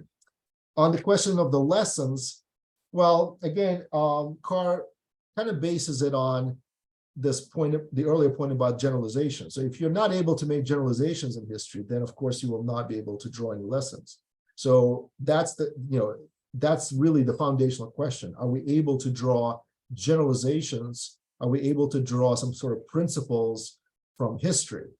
And he thinks we can. And therefore we should be able to learn something. And he makes several examples, but the examples that he makes are somewhat, to me, they were somewhat ironic. So he makes this really interesting example about, his specialty was studying the early Soviet rule. And so he talks about how the Bolsheviks were very much aware that they should be watching out for a Robespierre type figure. And so they all thought that it was going to be Trotsky, because Trotsky looked like Robespierre to them. And so they, Trotsky was exiled because of that. They didn't want somebody to take over their beautiful revolution. Stalin was, on the other hand, least like Robespierre, and he ended up taking the reins and essentially becoming the Robespierre type figure. And, the Reign of Terror, the 1930s and so on. So ironically, while they learned from the French Revolution and the history of French Revolution, they made a completely new set of mistakes that it's not clear to me they could have avoided. In fact, it's this back and forth, this constant interplay between the present and the past that makes it so hard for us to learn lessons, because when you'll know something that has happened in the past, you're not likely to repeat it exactly. You're more likely to make a whole new set of new errors and oversights that you haven't even thought before. And then the person coming after you is going to do the same thing. Is going to look at you, is going to take into account the mistakes you've made and make a whole new other sets of mistakes. So to me, that point was somewhat debatable on whether or not you can learn from history. And therefore, it feeds into the next question of predictability. And Carr tries to say that, well, we can predict generally, maybe on a very low resolution, zooming out, big historical trends, but we cannot predict specific events. And that, again, is debatable. I'm not totally convinced on his arguments there, but he does think that it's possible. And therefore, it kind of nudges history a little bit into the camp of the natural sciences. And then finally, on the question of value, there it's not clear to me that that there is this idea that you can completely divorce history from values, because the types of questions that are asked are necessarily asked from a particular value standpoint, and therefore it immediately kind of muddies up the waters again. And a physicist doesn't, whether or not a physicist believes in, I don't know, free speech or not, doesn't really affect the outcome of experiments that he makes. But whether or not a historian believes in free speech or not is going to hugely affect the types of questions he's going to ask and the type of answers he's likely to get. So the biases of historians and the types of value systems they bring into the questions hugely affect the outcomes. And to me, that is probably the greatest kind of setback, not setbacks, but the greatest question marks about bringing history solidly into the camp and putting it on the same of exact sciences and putting it on the same footing with mathematics or physics or chemistry, which to me is actually not a bad thing. I think it's a good thing, but there is that constant tension between historians and scientists, and it's a fascinating discussion. So I'll stop there. I know I've been talking for a while now. Wonderful. Thank you. Thank you, Phil. So we are now focused on the question of, is history a science? Can you learn from history? Can you predict things with history? To what extent is history shaped by values? So go ahead. I would love your thoughts on these points. Go ahead and type an exclamation mark. Next up is going to be Evanik. Hi, Phil. So the one thing that struck me, we said one of the objections from the historians, one of the objections is that we don't learn from history. And I think it goes to the question of, I don't know if it's a question of do we learn from history, is what I think we learn from the history that we want to learn from. And what I mean by that is, I think we take the history that we benefit from and we learn from that. And then we kind of reject the other stuff a little bit. And I think we do it so that it fits our objective or it fits our values. If something doesn't fit our values, either we just throw it away, or we just say that it's not true, or we say that it's biased. So I think I think we as people pay attention to what we want to pay attention to, and we learn from what we want to learn from, good or bad, and then we try to. But I think the danger in that is that we use history to try to avoid it. And you used in your Stalin example, we tried to avoid the history, and the guy that looked like the same person in the French Revolution, they were wrong about that. And then it still happened anyway. And I think because they didn't look, they kind of were looking for this look, and they were just trying to avoid a revolution because they didn't want the same thing to happen in Russia that happened in France. But I think what they should have been looking at is like what is in the people, like what is in the societal structure that caused this. And I think that's where we fail, is that we fail to learn. We just want to learn from the history that we want to learn from, but we don't look at the whole picture. We don't look, for instance, at the side that supported the thing that we disagree with. So let's say, for instance, you're trying to avoid another civil war, right? That's just, that was the first thing that popped into my head. So we make up rules to say that you can't do this and you can't do that, not realizing that those rules were the very reason that the Civil War started, that certain states thought that you were encroaching on their rights and their freedoms. So the real question should have been, how do we articulate that this is wrong and not have it be, we are encroaching on your rights or your freedoms, or how do we explain it in a way that people get it? And it's hard. It's hard, but I think the whole learning from history thing, I think we learn from the history we learn from. And it's hard to kind of use that history to change things in the future. I think we will mess it up as humans. Thank you. I like to think of it as, playing poker. And so each generation is dealt a hand. And we know what happened in the previous game, right? We can learn from that. So we know what people do when they're dealt a particular hand.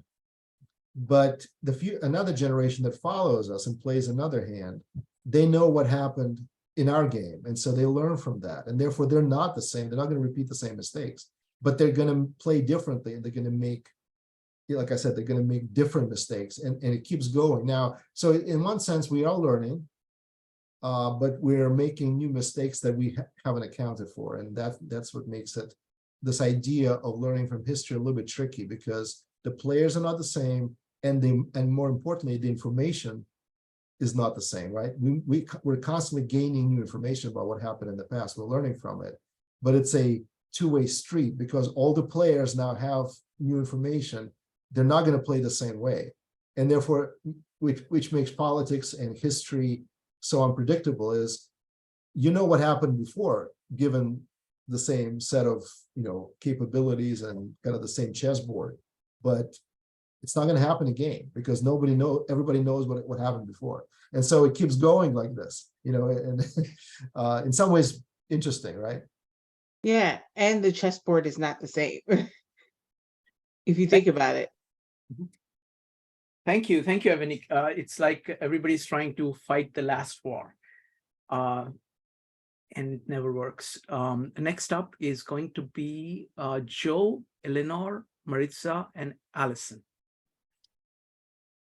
Just so I'm understanding this correctly, so he would disagree with people similar, like Hegel, with his philosophy of history, or Spengler's philosophy of history, where they're saying something that's general, like cycles generally occur, or with Hegel, it's the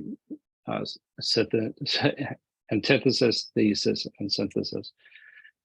So he's saying that general approach, these principles, and the way that history evolves doesn't necessarily exist.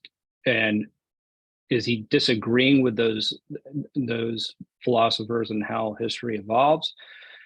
Or is he just saying you just can't predict? That maybe some of this may be true, but you just can't predict particular events.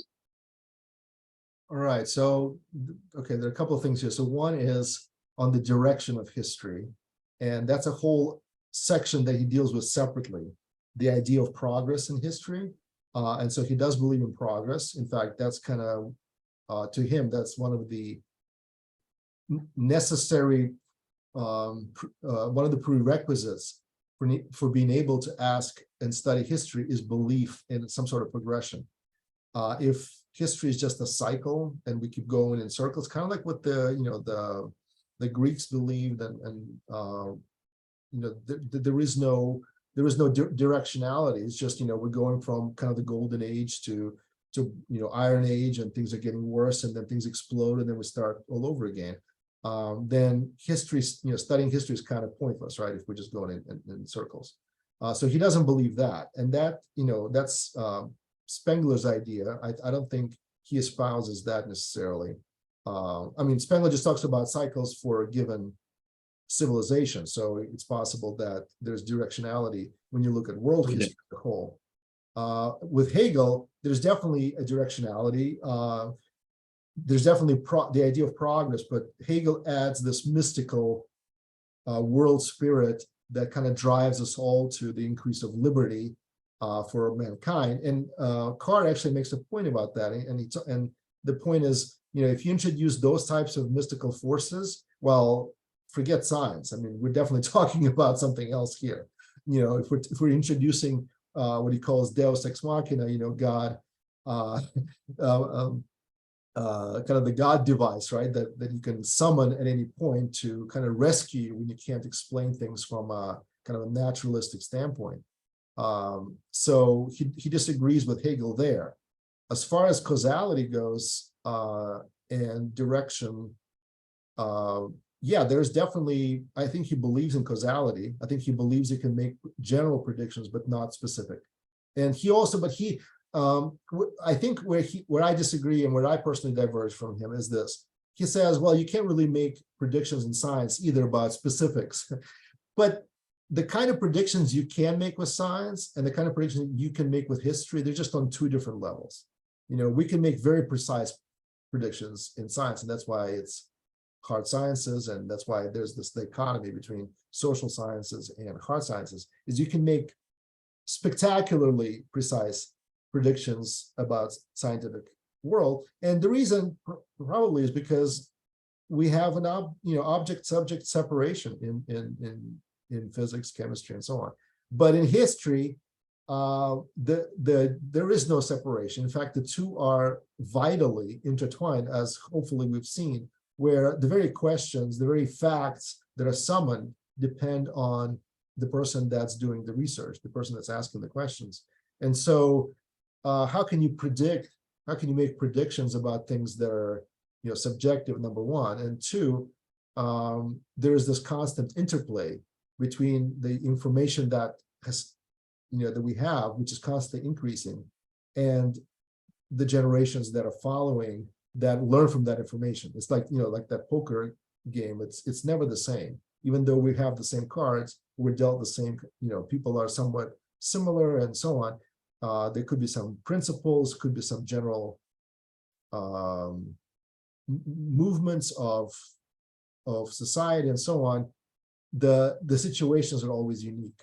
And so his idea that you can make general predictions, I think, breaks down, because in reality, historians don't predict things, and they don't really, and even if they did, how would you test whether or not their predictions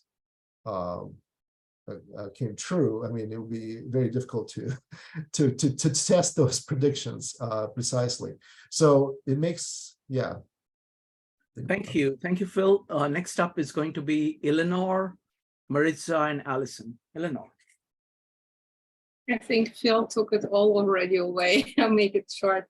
I think history is more about the past, and it requires different research methods. And science is kind of like relies also on predictions, hypotheses. For instance, one can guess what would happen if this occurs or that occurs. And in history, I would say one would need to do maybe is more objective. And I don't think, yeah, I don't know if history needs an opinion. The other question, I think, was if we learn something from the past. It depends. I would say it all depends how the past or history was represented to who, and how important it was to people who represented this particular things, that they never occur again. Therefore, I think where work was done in the right direction, that probably people learned something from it. And if not, probably, let's say, probably not everyone, but some did, yes. I still have good hopes. Thank you. Thank you, Eleanor. Next up is going to be Maritza. Hey, looking at these questions, actually, I want to agree with something that David had mentioned. You know, the idea that we're not specifying here, we're asking if history is a science. And I think that may be too broad a question in today's society, because we do have what we call the hard sciences and the social sciences.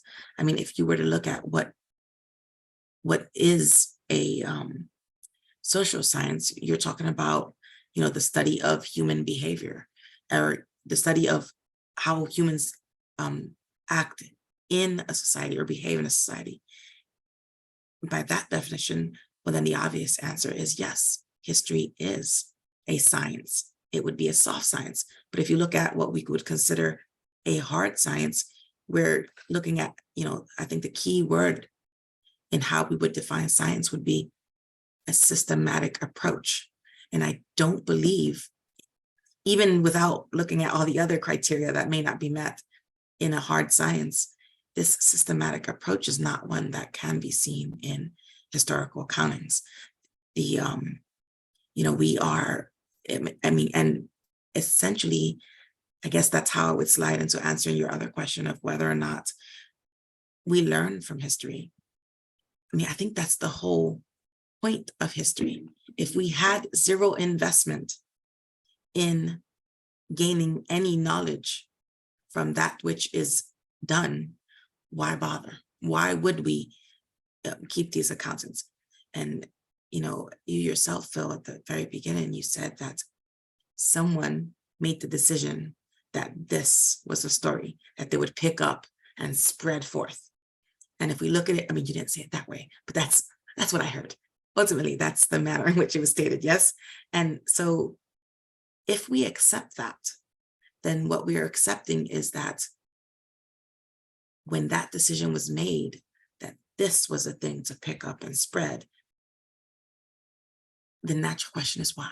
Why would one want to spread it? And to my thinking, the natural answer is knowledge. And we are knowledge seekers as a society, as humans. And we use that. We are unique animals in that we use these types of skills to help us evolve. So knowledge is an evolutionary tool that we are sharpening. And I think that history is something that we use to do that. And so, I mean, we do learn, I mean, okay, there's definitely, you can also see that there are points in history where maybe we didn't get the lesson, but the fact that it exists means that there is still opportunity for learning. All of us here sit in a world possibly unimaginable to someone from a century ago. And we only have an inkling of that because there was someone a century ago that said, this bit, we're going to move forward. So those are just my thoughts there. Thanks. Wonderful. Thank you. Thank you, Maritza. Phil. Yeah, I just want to comment on one thing, Maritza, that you said. I think you're somewhat idealistic when you say that the reason we study history is to gain knowledge. That's one of the reasons. And this is maybe breaking a little bit with Carr and moving forward into the kind of the postmodern view of historical narratives and any really big narratives or meta narratives, which is people compose histories and study history and construct histories, right? We said that history is a construction. They construct history not just to learn, but to control. This is the dark side, right? Absolutely, but I would postulate that all knowledge is wielded for that purpose. Right, exactly. And history is no exception. And so to that point, I mean, and of course, science can also be used by people with power to gain more power. But history is soft power, right? What do history constructions do today? Well, they're used by politicians to rally people to a specific cause. I mean, it's done all over the world. It's done in the current conflict, Russia and Ukraine. Putin all the time alludes to Russia's history and tries to create a very interesting construction of Ukrainian history. If you ask a Ukrainian about the history of Ukraine, I'm sure they will give you a completely different construction.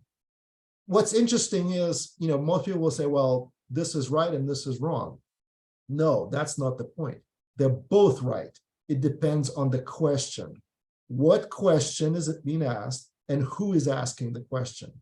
And because of that, this is where there's this really huge difference with, to me at least, with the sciences in methodology. In science, you can ask different questions, but it doesn't really matter who is asking the questions and for what purpose. The result is going to prove itself. But in history, there is no such thing. The facts, as we said, do not speak for themselves.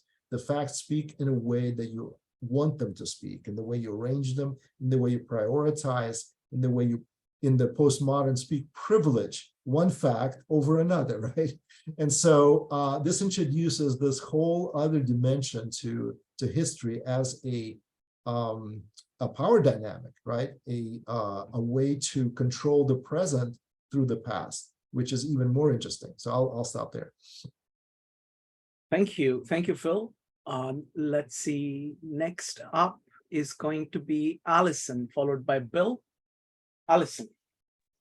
I have a couple points. One is what Phil was saying about each generation and the poker game. So what I think is kind of interesting about that is that, the thread throughout history, if you really watch it, is not this group against this group against this group against this group. The real thread is the quest for survival. And so people want to survive, and they want enough resources to make sure that they can survive. And you can look at any group of people anywhere on Earth throughout history, and that's just the story that's always told. And they say that if the animals are on a watering hole, if there's enough water for everyone, they don't fight each other. If there's a scarcity of water, that's when the animals start becoming extra violent towards each other. And then along with that is that sometimes once people get this money and power, some of them will hoard it, and they get greedy, and they just don't want to share it at all with anyone else. And so that's when you have these empires being built. But really, it's all about trying to ensure that their people always have what they need. So that was one aspect. And the other thing about the idea of who gets to tell history, what's kind of interesting about it is in a university, you've got to publish or perish. So you've got to publish the books, but then the university presses decide what gets published, and then those books are really only read by people in universities. But so it's all sort of, but there's all of these people controlling the flow of information. And then if you're talking about in younger grades, it's the textbook companies. So they're again, controlling the flow of information. So anybody, and the thing with history is that a lot of history is taken from people's diaries, from finding the mugs, from finding the jars and what they write about it. But it's how it's written down and how that information is spread that is where the telling of history can be altered. But I think it's the very, very reason why so many governments, including our own, want to shut down TikTok, because TikTok is very unusual because it's not a corporation controlling the flow of information. Anybody can put up a video, and then anybody can make a comment on it. So we've got kind of a unique situation where you have people from many different countries all talking to each other without having to get on a plane and go to each other's countries. And that's a massive change. And I think it's scary to people who want to control the flow of information. So I don't know. Those are just some thoughts I had about, the whole thing. Thank you. Thank you, Allison. Phil, if you have any comments, you're welcome. Otherwise, let's go to Bill. Great, thanks. So on the question of whether history is a science, well, things have come a long way in the way that people answer that question from when Carr wrote his book. Briefly, first of all, it depends on how you define science. Historians and philosophers of science and even hard scientists themselves no longer define even hard sciences as covering law science, where the purpose is to come up with a covering law that covers the behavior of all of those kinds of objects like atoms or whatever. The paradigm of a covering law type of science is like the laws of gravity, the laws of chemistry, the laws of electricity, where a physical constant governs all behavior of all objects that are subject to the laws of gravity or chemistry and physics.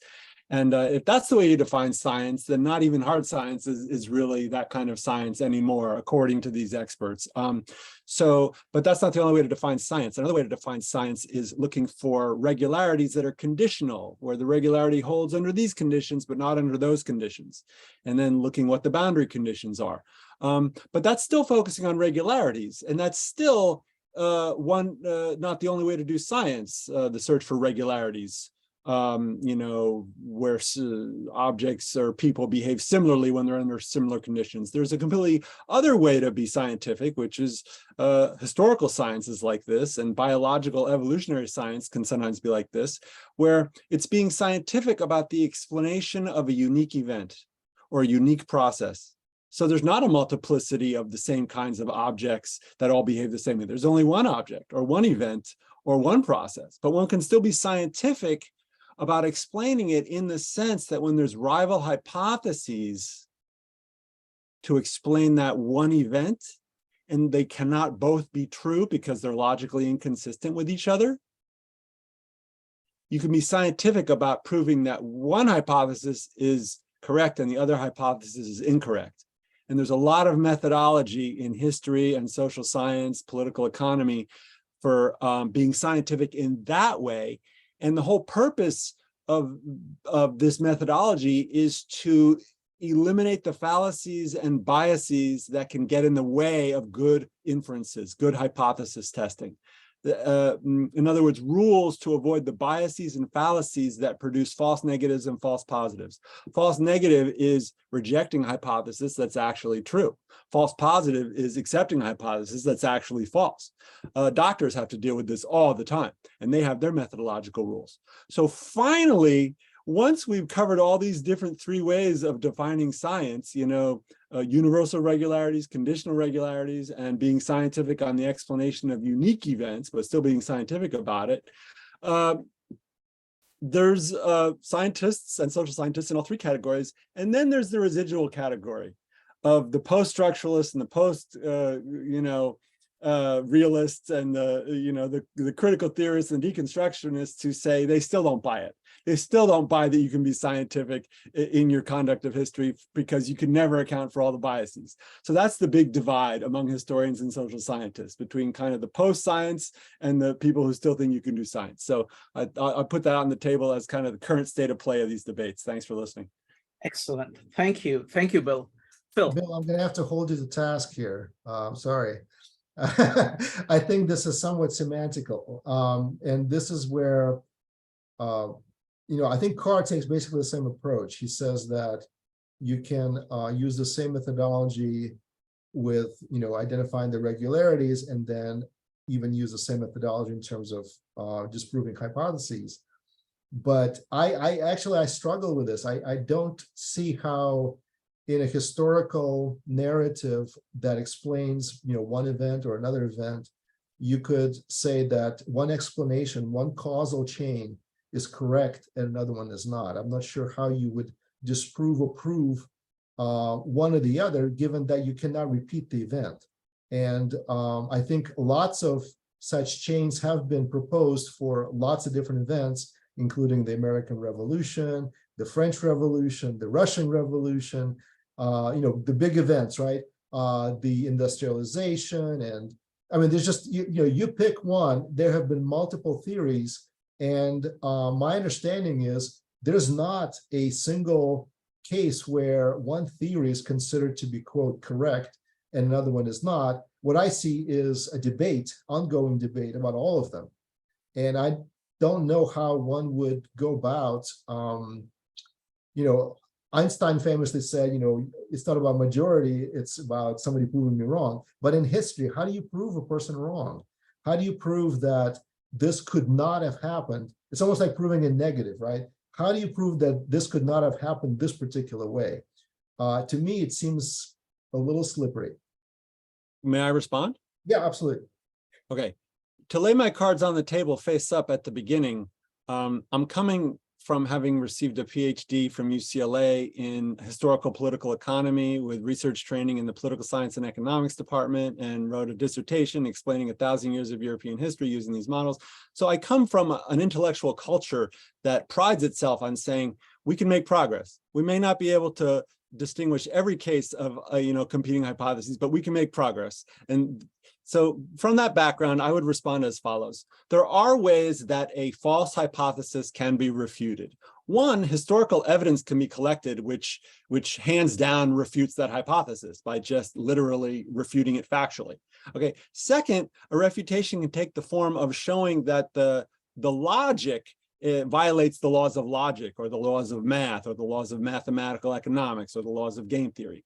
That's not as hands down of a refutation as the first kind, but it is can be in some cases accepted by a lot of the audience. Okay, and the third is that I would concede you're absolutely right. In the fields of economics and political economy, there's plenty of causal questions where there's multiple theories and nothing has yet been decided as to one theory being better than the other. That happens a lot.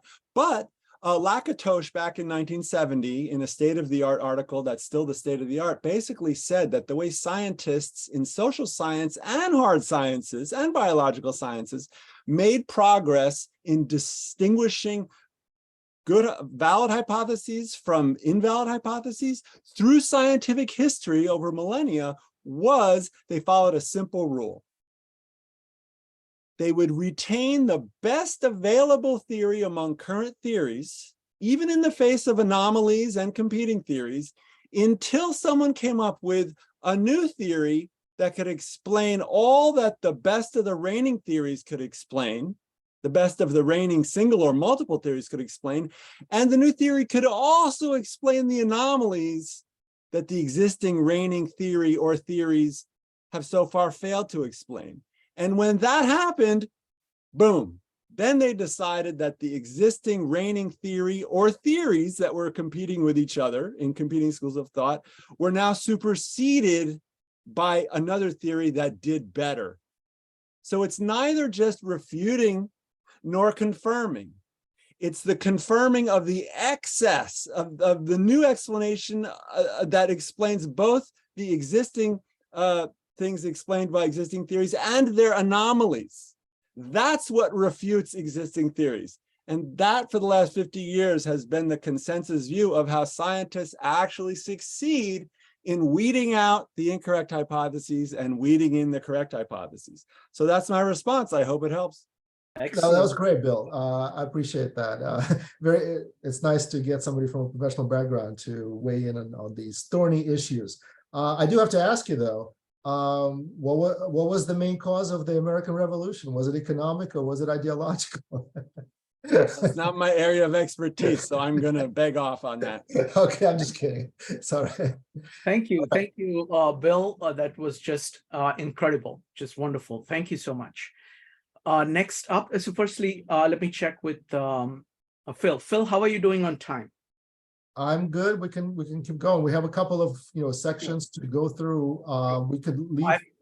We can break now and leave some of it for the next time. Sure. So then let's take the two people who have put the exclamation marks first. Mike, you got 2 minutes. Go ahead. Well, I'm going to bring in my favorite subject because Bill opened the door for it. Truth, facts are not scalars. They're not just true or false. They're not even conditional n-dimensional matrices. They are tensors that determine where those facts are, the context. Now, if you're dealing with a force-on-force situation of two weapon systems, you can come up with a statement of what's going to happen. When you're dealing with something like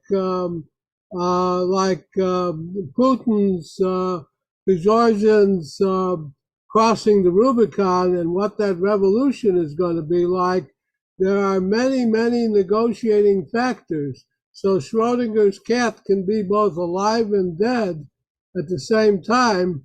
And it isn't just a war game like the Pentagon Papers of deciding what's going to occur. You need to take into account a rather complex terrain that does involve people, that does involve the fact that facts are not just true or false, and that's brings us to the fact that we all live in Plato's cave, and we're trying to resolve what is the reality. And if you define the reality and you get the enemy or your alternative or your peer reviewers on the same paper to define the reality the same way, you can come up with a consistent set of facts, and then it'll work. Spengler and Fukuyama both touched on the problem. I like the way Bill touched the problem today. And I yield the balance of my time. Thank you. Wonderful. 1 minute, 39 seconds. Perfect, perfect. Thanks, Mike. Thank you. Next up is going to be Masood. Masood, go ahead. Thank you. First, thank you so much, Philip, for the great presentation. My problem with this question of is it science or what, is the border between social sciences and historical theories is just so gray. It's not clear when we actually enter history or get out of the social sciences. And we can think about like Max Weber's famous looking at the data of people suicide and say, okay, this is because of this event or that event. So I don't think it is clear. It is known that many thinkers believe there is no such a thing as social sciences, because unlike physics, where we have particles and they have a specific properties that we can for example, study, but the properties of our particles here in social sciences or his history are people which are changing. So there's no such a thing. But of course, that has its other problems. I think Bill explained very well. So my main problem is what's the general implication of Carr's work? Does it mean we can never talk about like Balkan War or Middle Eastern conflict or anything? Or is it just to add some dosage of skepticism? That's all. Thank you. Yeah, I would say, I mean, we haven't gotten to the end yet. Carr is pretty optimistic, actually. I think he's too optimistic, to be honest. I mean, again, you have to realize he wrote what he wrote a while back, in the 60s. And then he had some ideas about augmenting it. He never actually updated his work. He died, I think, in the early 80s. But point being that we've gotten much more skeptical, if you will, since then. And Bill mentioned the postmodernist conception of history. It is much more cynical and skeptical than anything Carr has ever said, to the degree that essentially there is no right answer for any given question, because you can come up with some group or some social, I guess either group or interest group or special interest group that's going to present a completely different sequence of events in what they view as a narrative, right? It's all about narratives, and you guys all know this, right? We have people rewriting history. We had, famously, I think it was who was it that wrote People's History of the United States? I forget the guy's name, but sorry, who wrote it? Zinn. Yeah, Zinn. This is a great example. You read Zinn's book in isolation, and you get a specific narrative. It's a narrative from the standpoint of the people that suffered primarily, the Indians, the slaves, minorities. And it's all true, by the way. So, if you use the acid test of was it factually correct? Yes, it was factually, everything you're writing is factually correct. Now, he's not including a lot of things that contradict and complicate his thesis. His thesis is that governments have been pretty oppressive. And, when you look at it from a standpoint of people, you get a completely different, non-patriotic, non-triumphalist, history of the United States. That history cannot really easily be reconciled with the history of some of those other schools that I mentioned earlier, Arthur Schlesinger or Carl Becker or any of the others, because they write from a completely different standpoint, and the questions they're asking are completely different. And so, Masood, to your question about whether or not Carr is optimistic about getting a specific, quote, correct answer, he might be, but I think today we're less optimistic than Carr was. All Carr was trying to say is that history has a lot of subjective elements in it, but he still believed that there was an overarching reason and logic, and there was this belief in progress that kind of underpinned study of history, and therefore you could get, even if you get multiple viewpoints, you would still, they would be complementary to each other, not disjointed. But today, in today's world, I think we're more inclined to believe that they're actually disjointed narratives, and they don't coincide, and they cannot be reconciled. They're irreconcilable, in fact. And all we can hope for is for these views from multiple viewpoints at best. And it's very hard to actually reconcile a history of Russia from the perspective of strong government and industrialization is a good thing and so on, with the view of somebody who suffered in the Gulag. If he's writing a history from that standpoint, that history is going to be radically different and is going to focus on completely different things that are very hard to reconcile with the standpoint of the official textbook that might have been written in the 80s. So yeah, I don't know if I answered your question. I guess I'm just thinking Thank out you. loud. Thank you, Phil. Phil, let me ask you a question. This is incredibly great meetup. Just love your presentation. You're able to put things down just so, raising all the questions and the answers provided by this guy, by Carr, and then so many people were able to bring up so many amazing points. It was really great. I wanted to ask you one thing. I do have a slot available next Wednesday, coming Wednesday. Can you check whether you're available next Wednesday? Yeah, I think so. Okay, yeah, let's just do it. Folks, I'm going to announce it right away. So next Wednesday, we're going to continue with part 2. So Phil, can you give a preview of what is remaining? Right. So, we haven't talked about several things that Carr mentions. So one of them is this question of values and morality and how it enters into historical study. Evaluating history, right? Looking at history from a standpoint of a critique of whether individuals or movements or institutions and so on. This question of value.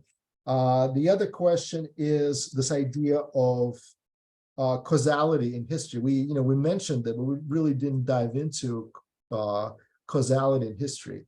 And this deals with kind of the necessary versus incidental, and this issue of, can you actually determine causes in a historical narrative?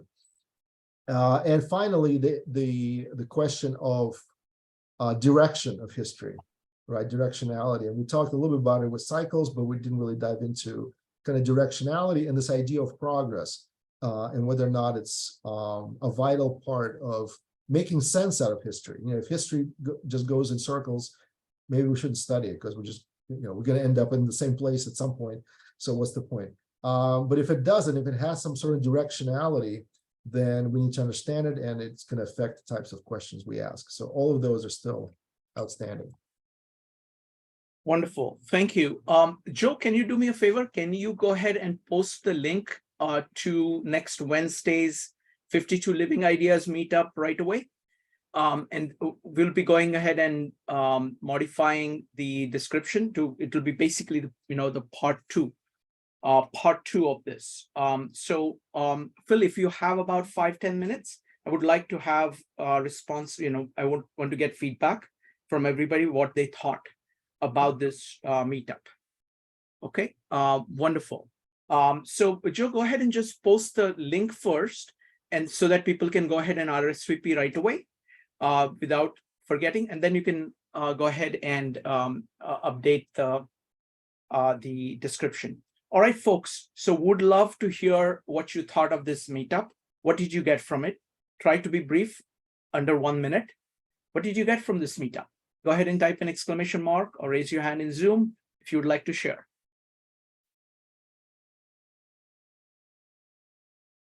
We're going to start with Maritza. Maritza, go ahead.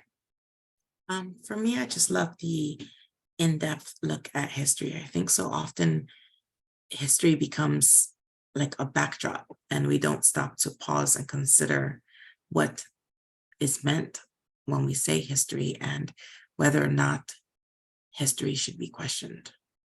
So I like seeing that we are, in fact, questioning it. Wonderful. Next up is Joe, followed by Ebony. Joe, what did you think?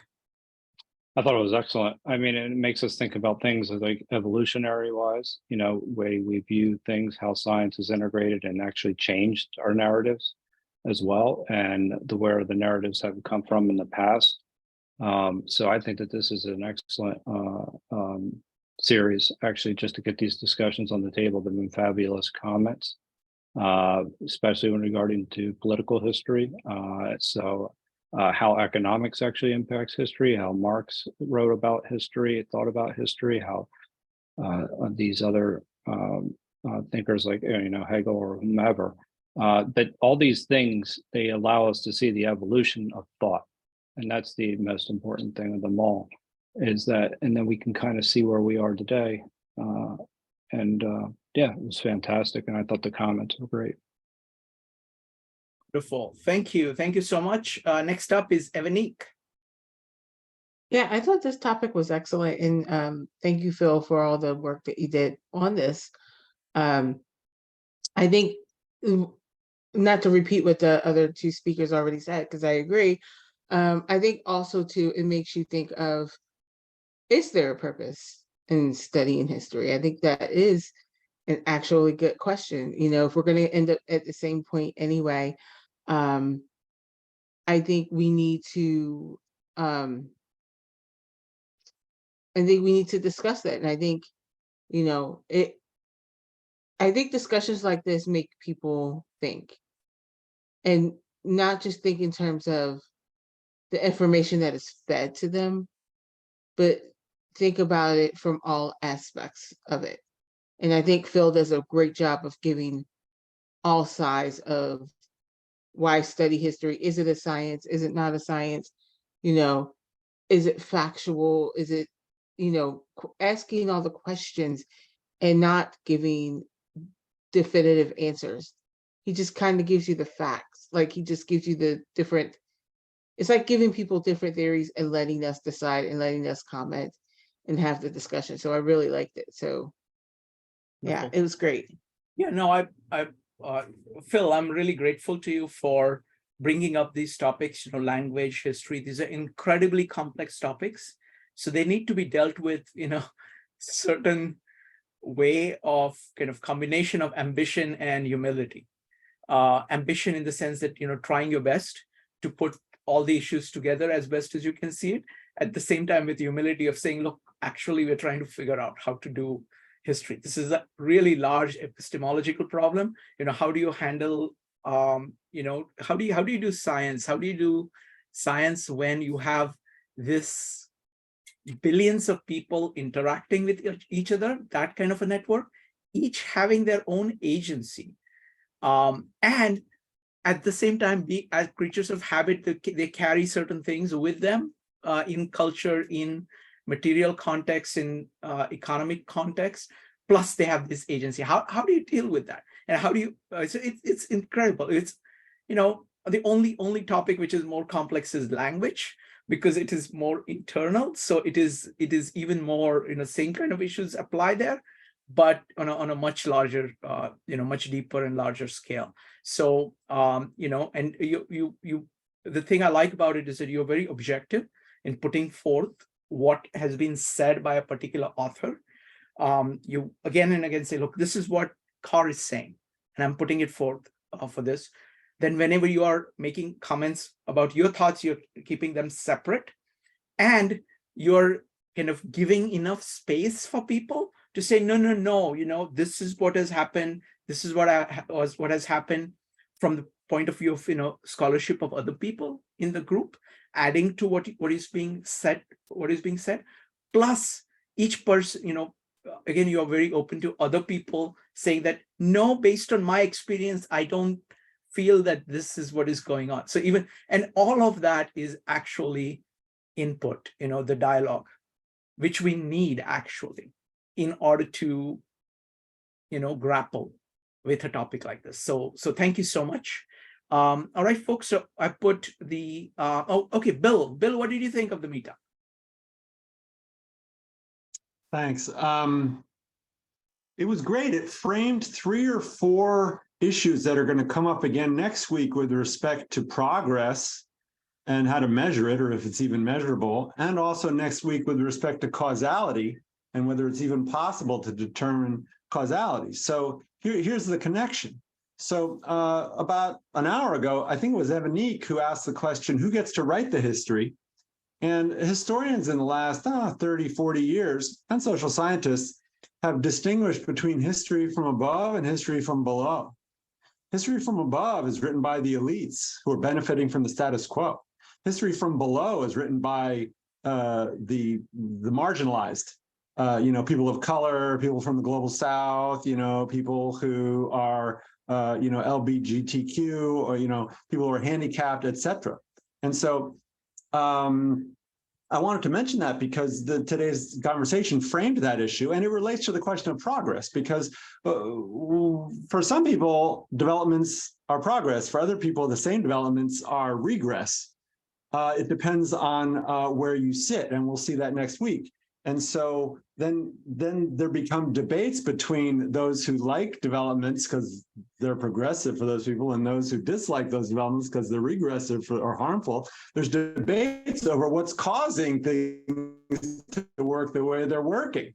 And we'll get to that with causality next week. To make it concrete, the outsourcing of jobs to China and Indonesia has resulted in a lot of economic dislocation in the United States, which is regress for the people who are disemployed, but it's progress for all the people in China who've raised their living standards. So whether you see progress or regress depends on where you sit. So today framed these issues because it raised the question of who's writing the history and what perspective are they taking? And that connects to the whole postmodernism point that Philip framed so well, where the postmodernists are talking about fragmentation, and there's multiple historical stories you can tell about a single development or a single event. So I'll close my comment with this. You might not be able to see progress globally, but you might be able to see progress more locally in specific situations. And this ties together to the other point that was raised today, which is the question of how social science and history are different from physical science, because as one contributor today said, the physicists and the chemists are dealing with atoms whose properties do not change, whereas social scientists and historians are dealing with human beings whose properties do change. And in particular, human beings can change their behavior in response to the theories written by historians and social scientists, which makes it much more difficult. So what you see winding up happening in people's pursuit of progress is they wind up forming sub-communities that are more homogeneous, because homogeneity enables consensus and it enables mutual gains from exchange. And so this fragmentation that the postmodernists are pointing to, where everything's fragmented into different communities and different historical narratives, in part is driven by the desire to achieve homogeneity among members of a subcommunity to enable more cooperation, which enables more progress. And then it just raises the question of how different communities, each of whom is homogeneous among its own members, can cooperate across lines of difference that are very different to achieve progress at that level. So this ties together the whole picture that was framed today in terms of all these different issues of a history from below and fragmentation. And I'm still a post-positivist, meaning I still believe positivism is possible. I'm not a postmodernist. I'm not a deconstructionist who says you can never make any. You can make progress as long as you have methodology in social science and history that enables you to overcome your biases, and as long as you measure progress in a way that is attuned to these fragmentations, etc. But I've gone on so long. But today framed all these issues really well, and we'll see them all again next week. So I'll stop. Wonderful. Thanks, Bill. That was fantastic. Again, thank you for that summary. Now, today is a Comprehensivist Wednesday. So in the honor of that, I want to bring in the points that C.J. Fernley made all the time and Buckminster Fuller makes all the time. And that's the idea of value of multiple perspectives. So instead of saying that, what is the right history? You're basically trying to take in all the perspectives on it and trying to relate them to each other, trying to cancel out the biases that are there and using this entire set of perspectives. It's like the elephant, each person has part of the elephant, and by trying to take in, and they might be hallucinating about that they have a part of the elephant as well. So there is all of this stuff going on, but if you take all of them together, that's a very much more stabler. So for example, Buckminster Fuller, when he tries to define universe, which is really kind of about knowledge, not really about universe as is seen as a physical universe. He says, universe is the aggregate of all humanity's consciously apprehended and communicated, non-simultaneous, and only partially overlapping experiences. So that's the kind of direction. So that is saying that take in everything, try to relate everything, and do this massive and keep doing that with this combination of, I also like Sapolsky's, strong positions weakly held. So because you need to actually act on this. This is not like watching a movie, okay? History is not about watching a movie. It is about what you're going to do in the future. You're trying to point towards the future. So you want something with that predictive ability, and you want to be right. At the same time, your ability of being right is limited. So you need to have all these kind of feedback loops and mechanisms.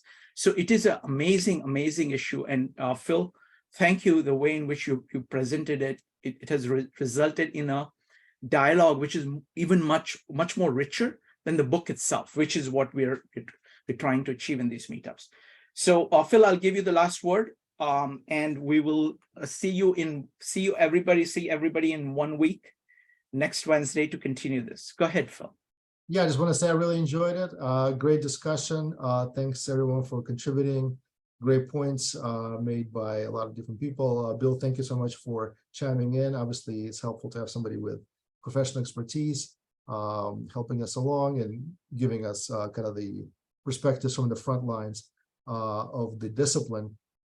Yeah, just great discussion. Look forward to continuation next week. Wonderful. Thank you. Thank you, everybody. Bye.